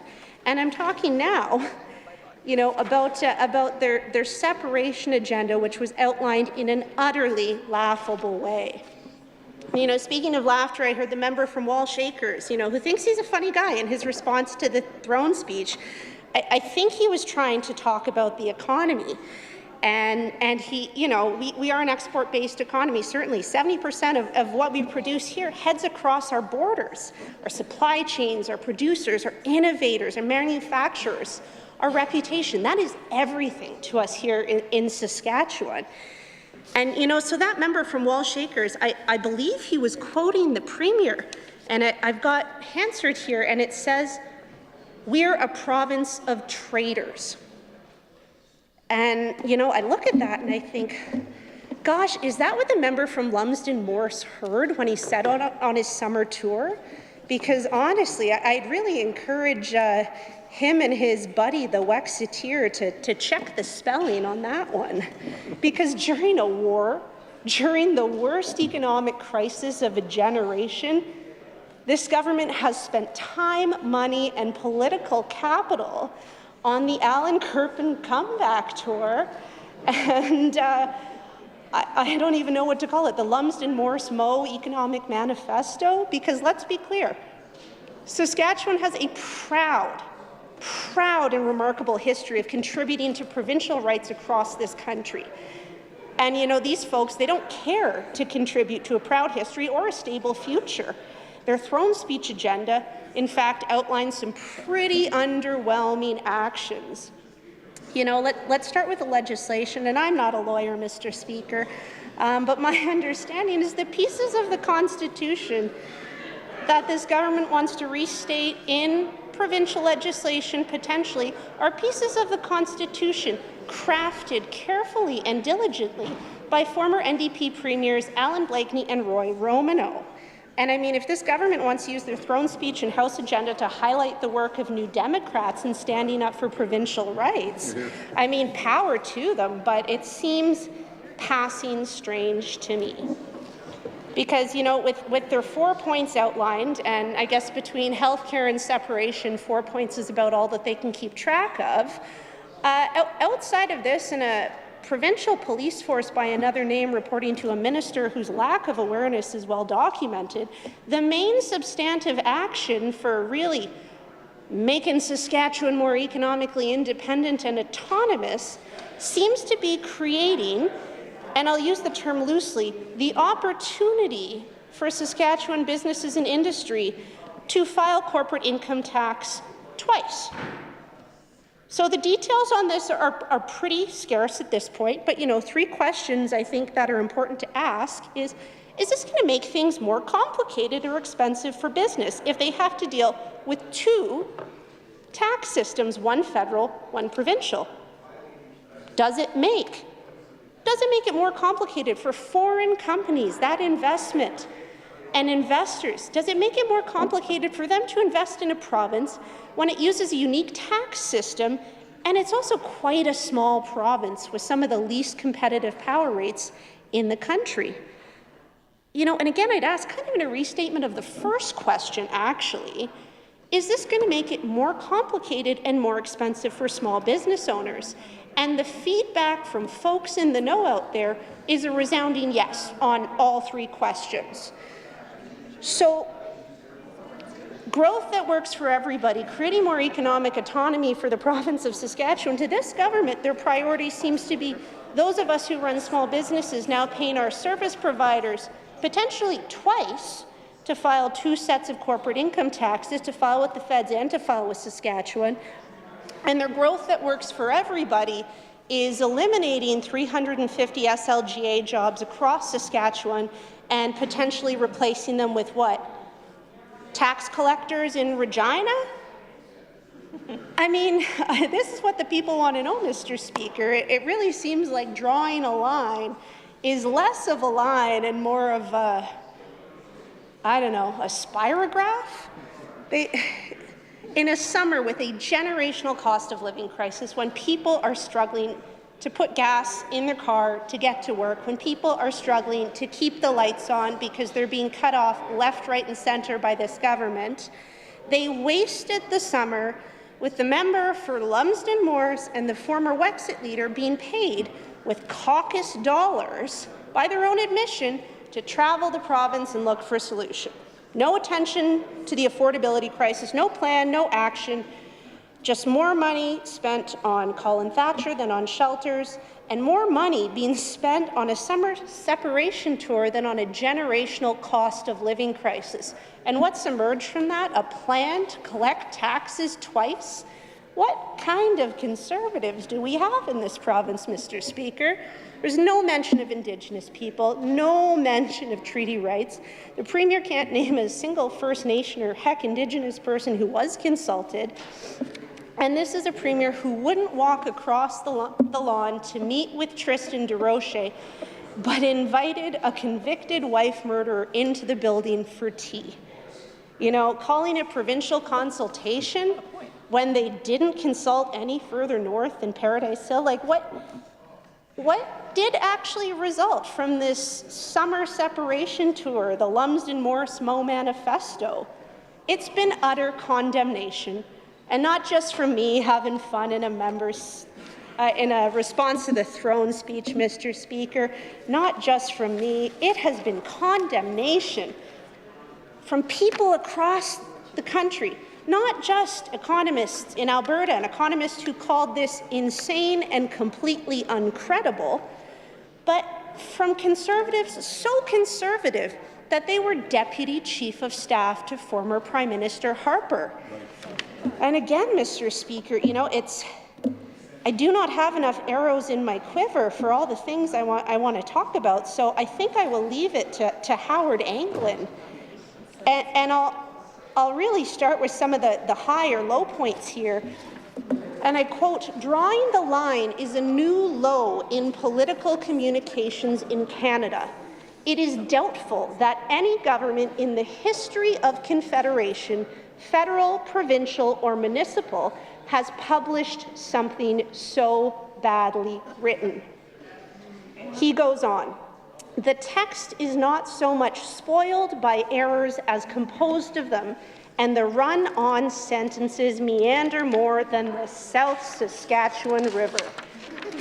You know, again, Mr. Speaker, this isn't you know, some pointy-headed Laurentian elite hanging out in Montreal. This is Stephen Harper's former Deputy Chief of Staff.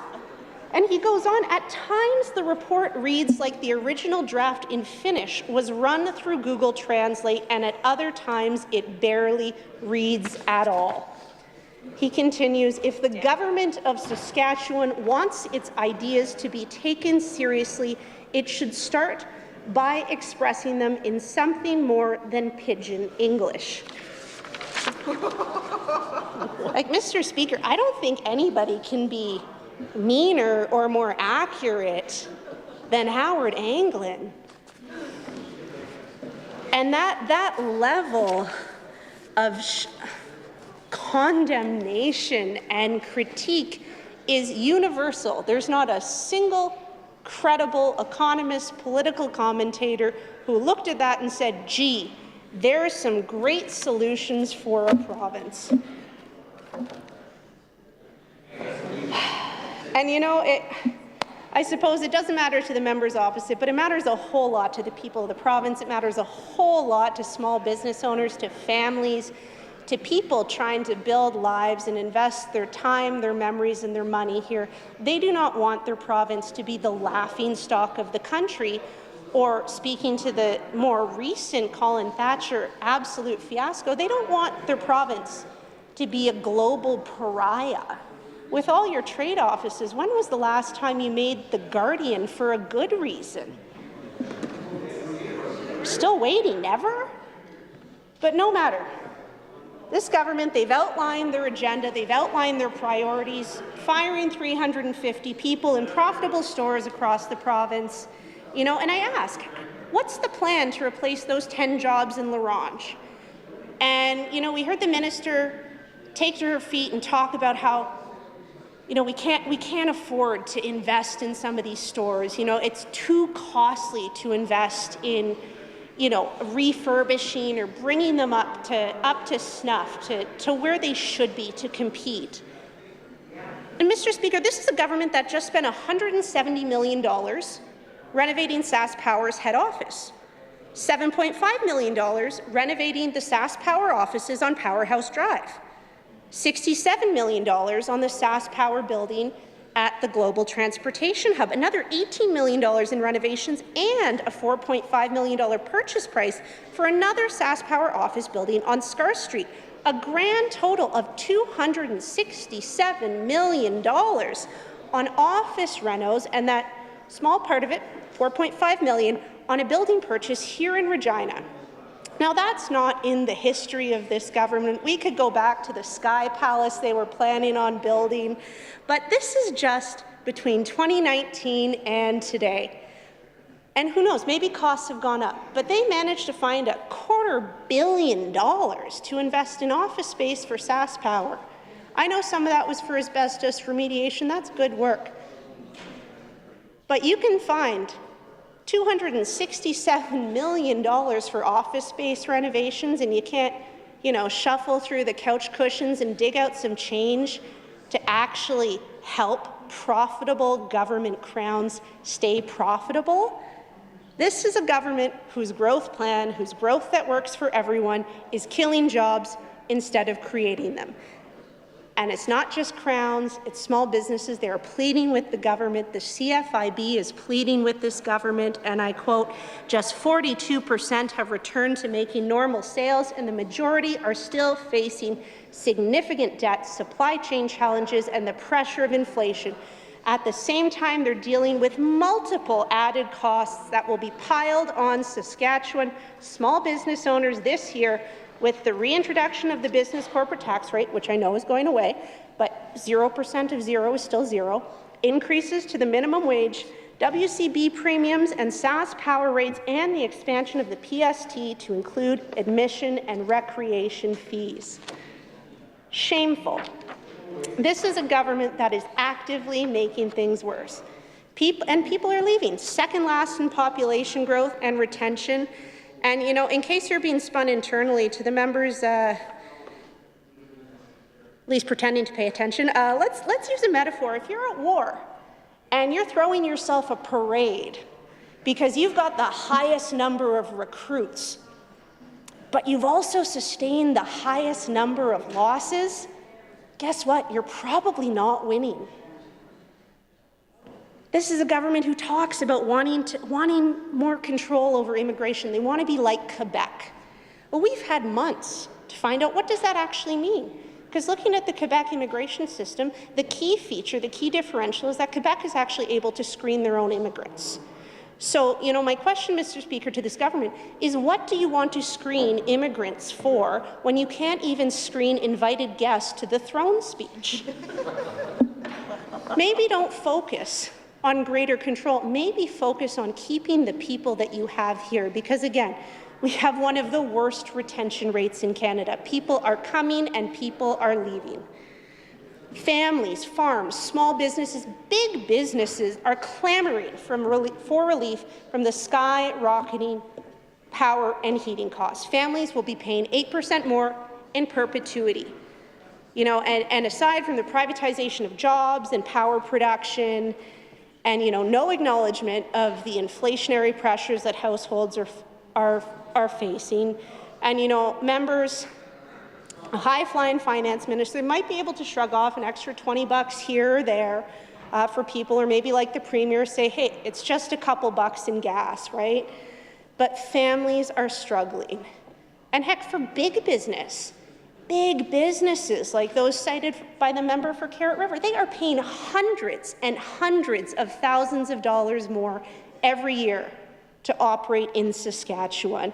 And for a government that has slavishly pinned its reputation on private investors, one must hope that there's a plan for growth that relies on more than just our fixed resources.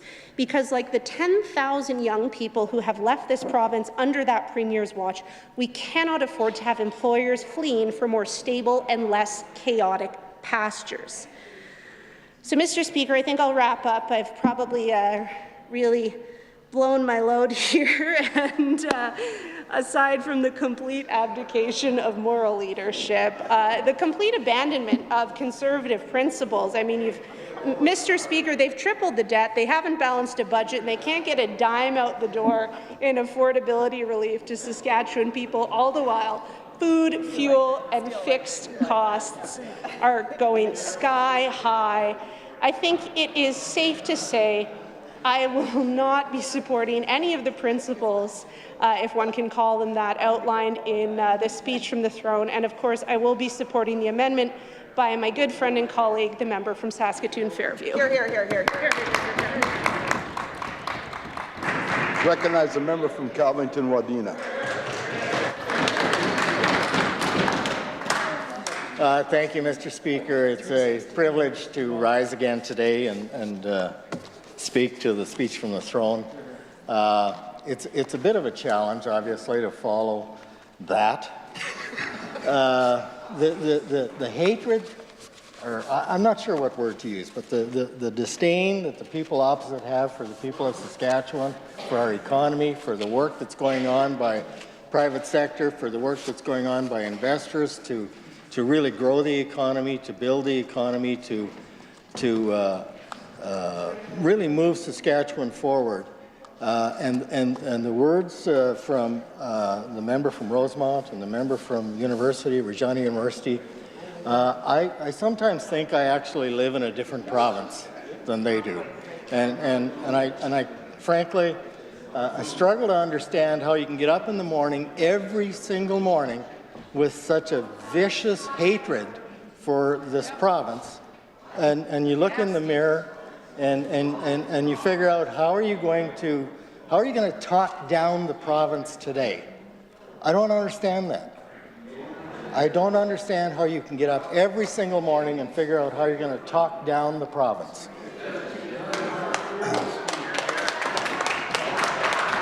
Mr. Speaker, I'm going to get into a few things today, but first I want to say thank you very much to my family, my wife Giselle, who's very, very supportive, and I always appreciate her words and her support.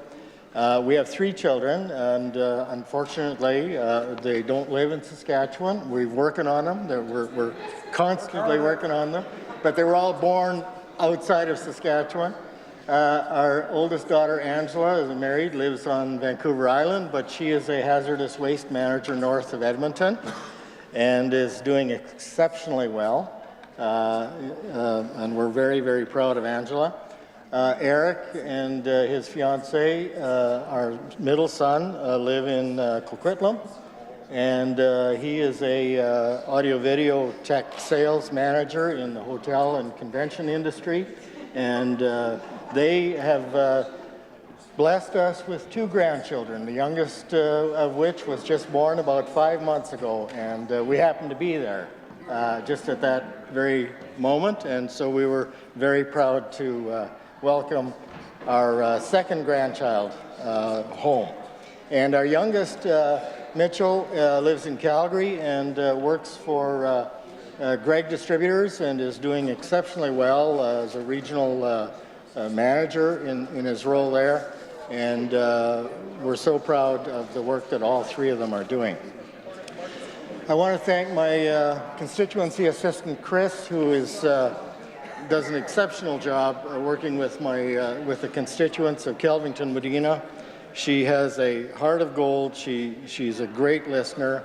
She works very hard to respond to the concerns and questions that the constituents have, and she has been with me since day one, and I'm very, very pleased and proud of the work that she does. I obviously want to thank my constituency, the folks in my constituency, for their constant feedback. The conversations that we have are always enlightening, and I truly appreciate that.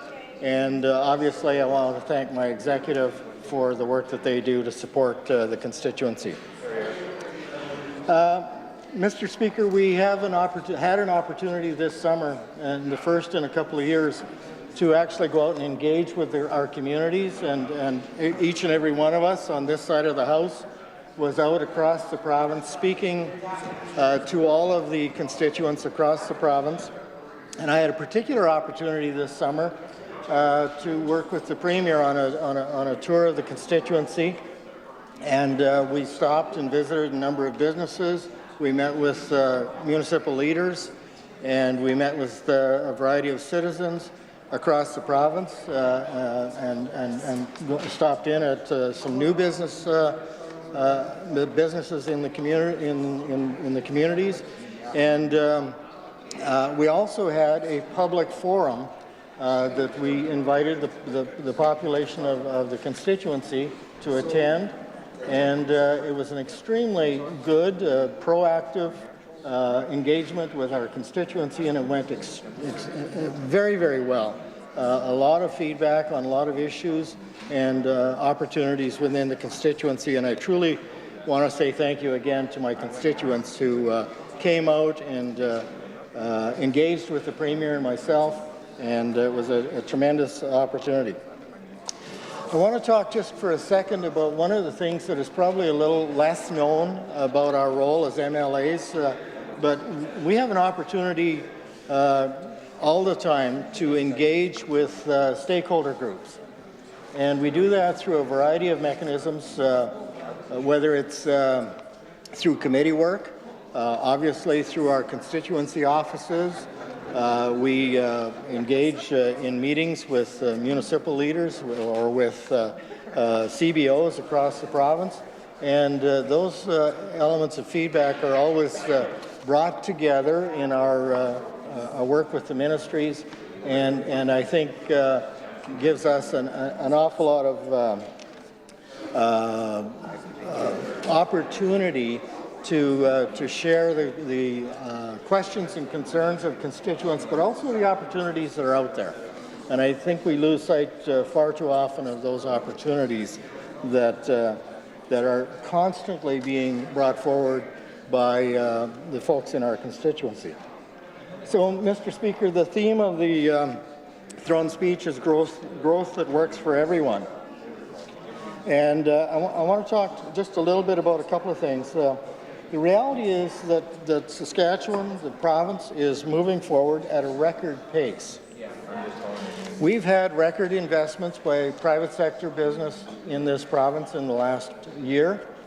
It's been well canvassed that over and over and over again, the investments in agriculture, in technology, in mining, in potash, obviously, in oil and gas. You know, for all intents and purposes, the province is performing on all cylinders, and that's very good news in the short term and in the long term. And I think we constantly need to keep that front and center in our minds, that we have much to be pleased with, much to be happy with as a province. And the important thing about that growth is that it provides us an opportunity to provide the services. The financial aspect of growth is that it gives us the opportunity to provide the services that our constituents need and want. So we've also had record investments in healthcare and in education and in the social infrastructure, and in fact in the physical infrastructure as well this year, and actually over the last few years.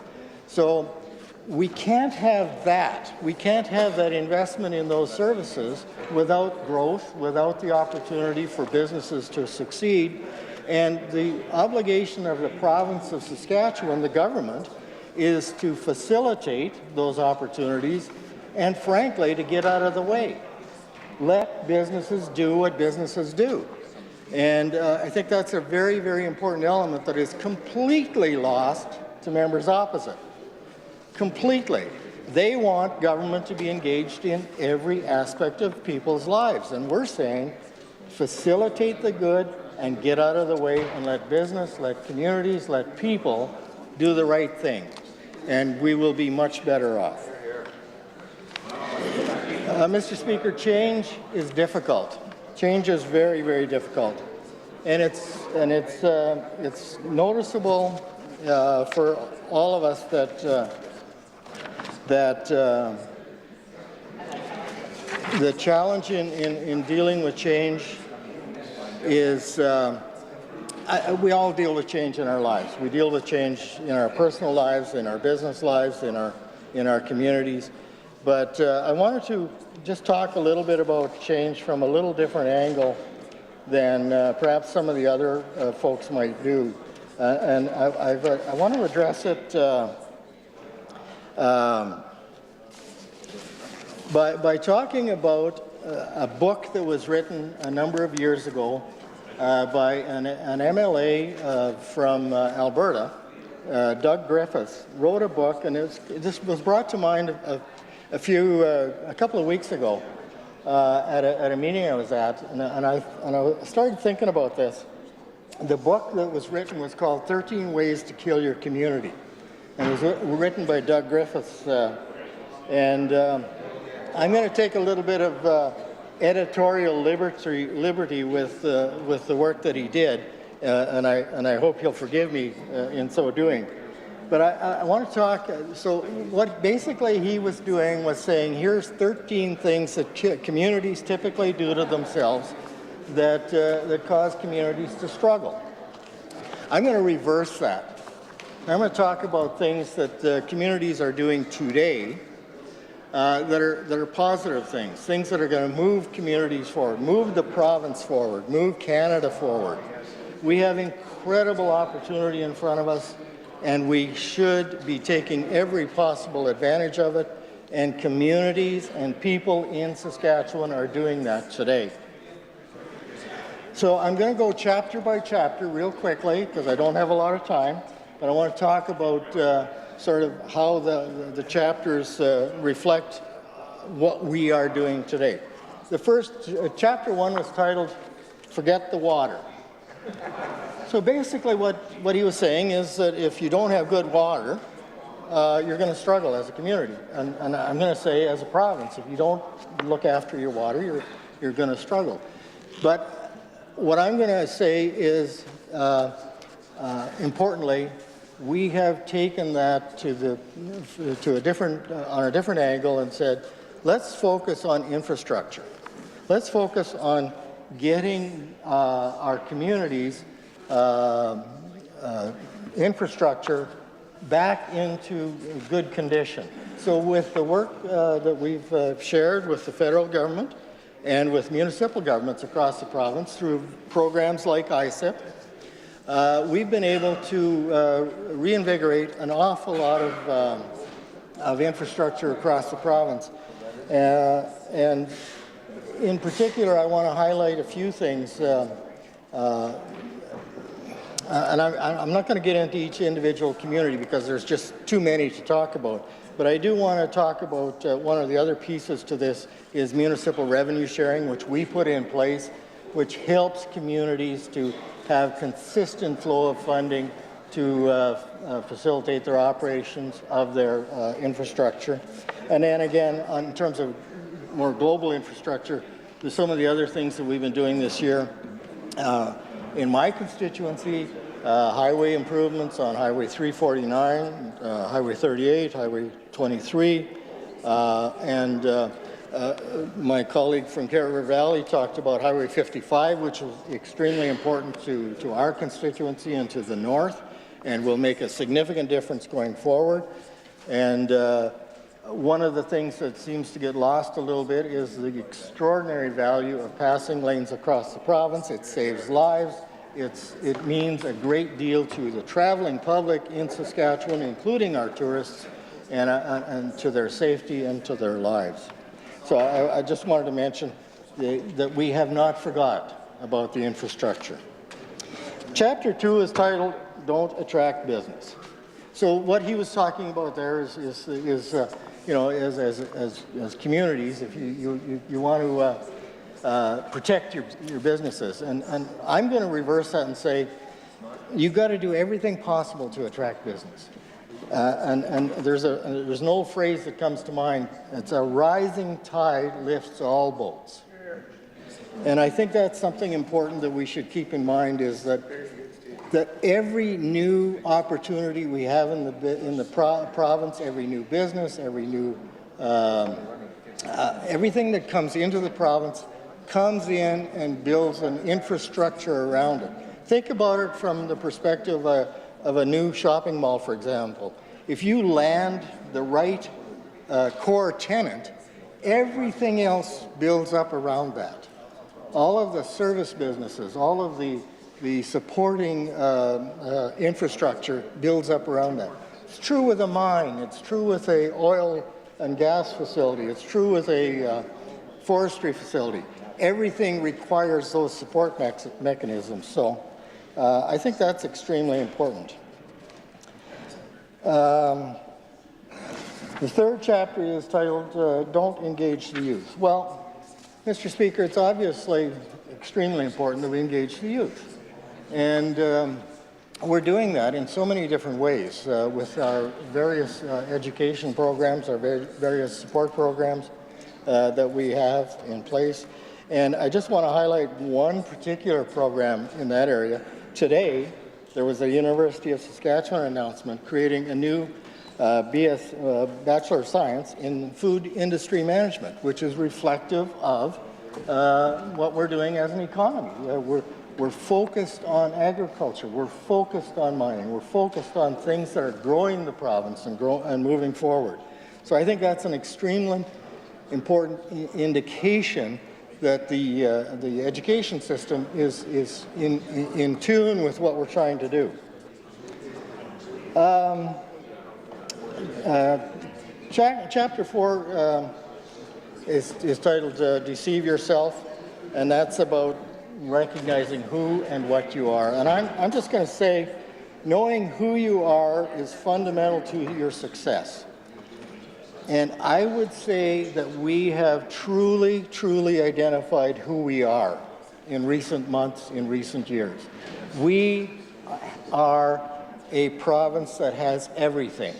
We have, and I'm going to come back to this again in a minute, but we have all of the resources, we have all of the tools, we have everything that is necessary to be a leader in Canada and in the world, and members opposite just cannot understand that.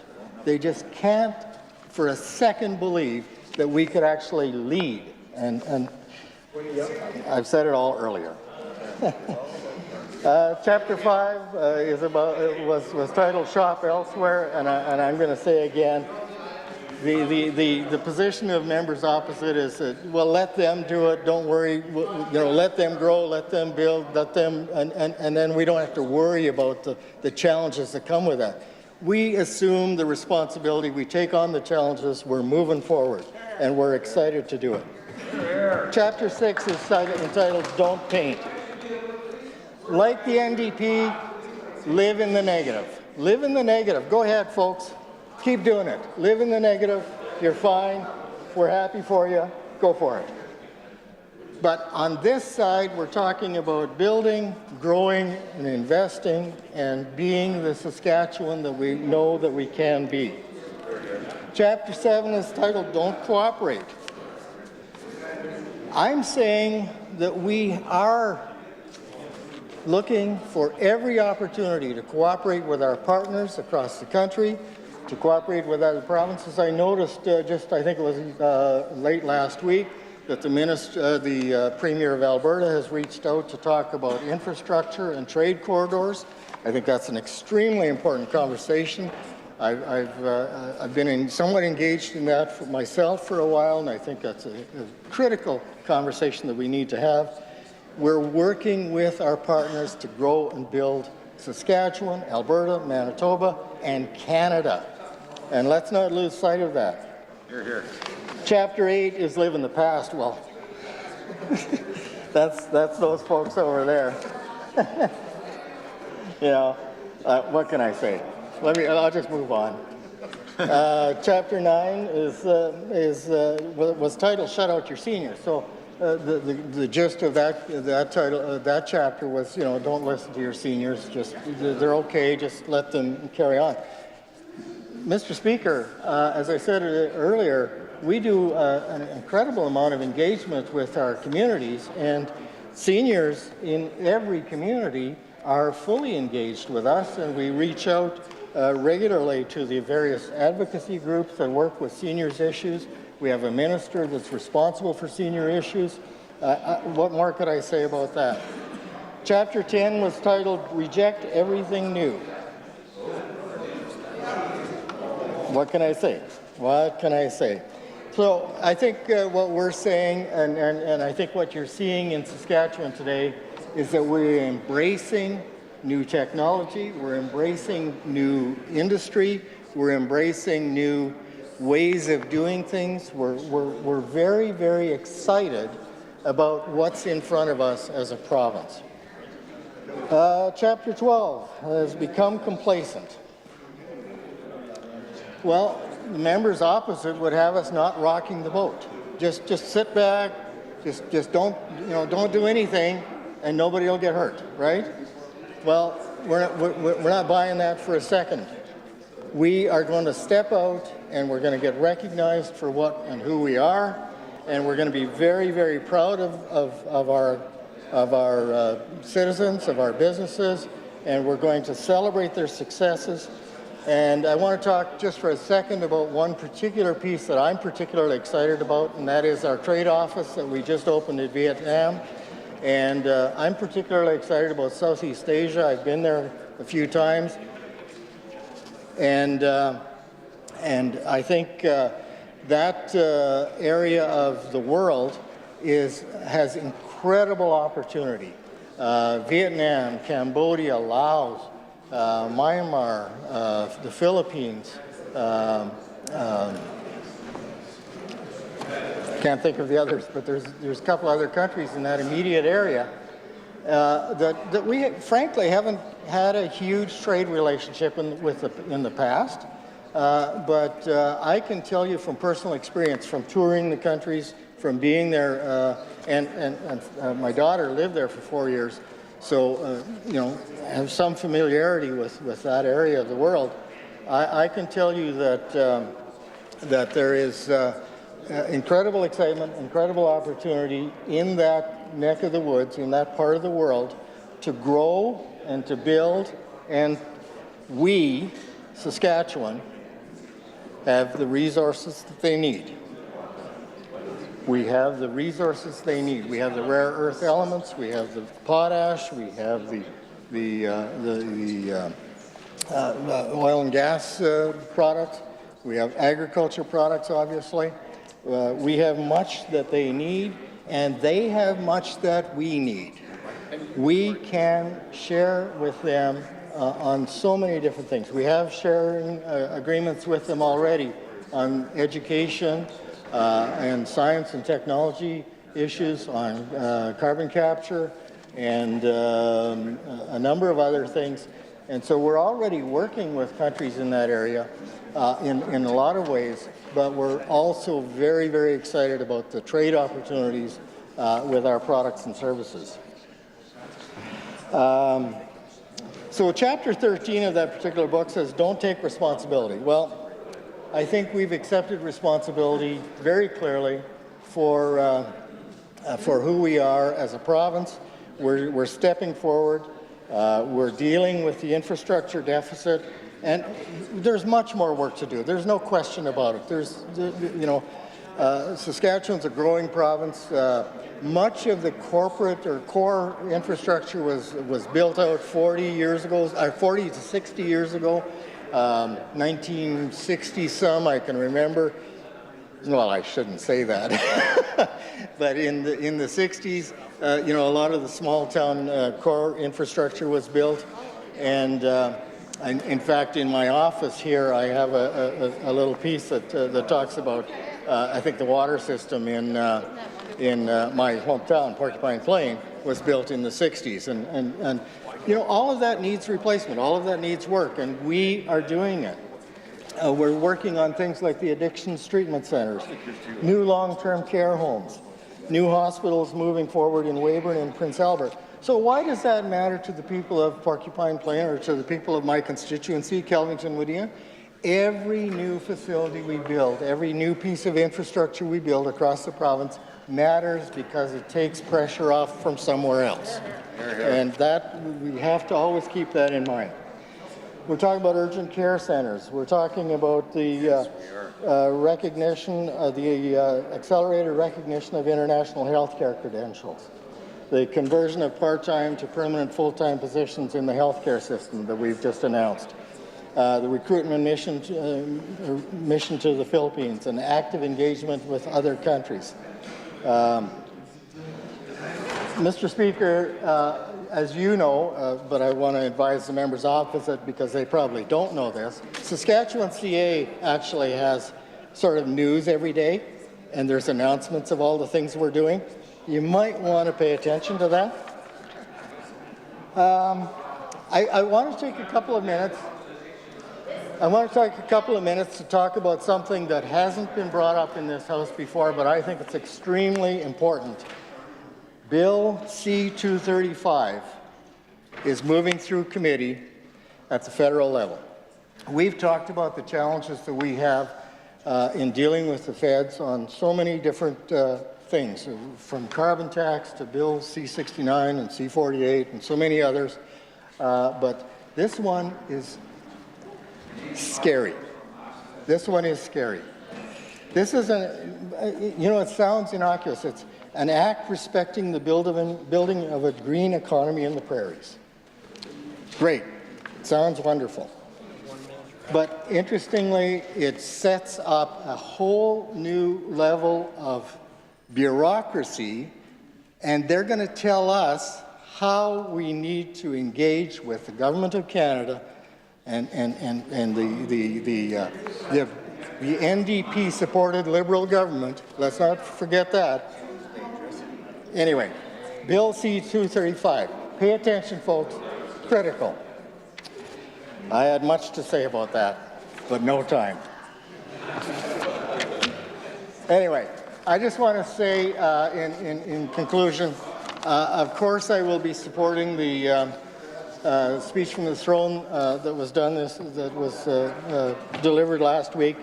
An incredibly important document for all of us in Saskatchewan, and I certainly, absolutely will not be supporting the amendment put forward by members opposite, and I think we can be very, very proud of the work that our Premier, the ministers have done, and thank you, Mr. Speaker. I appreciate the time. It is now 5 p.m. We stand recessed till 7 p.m.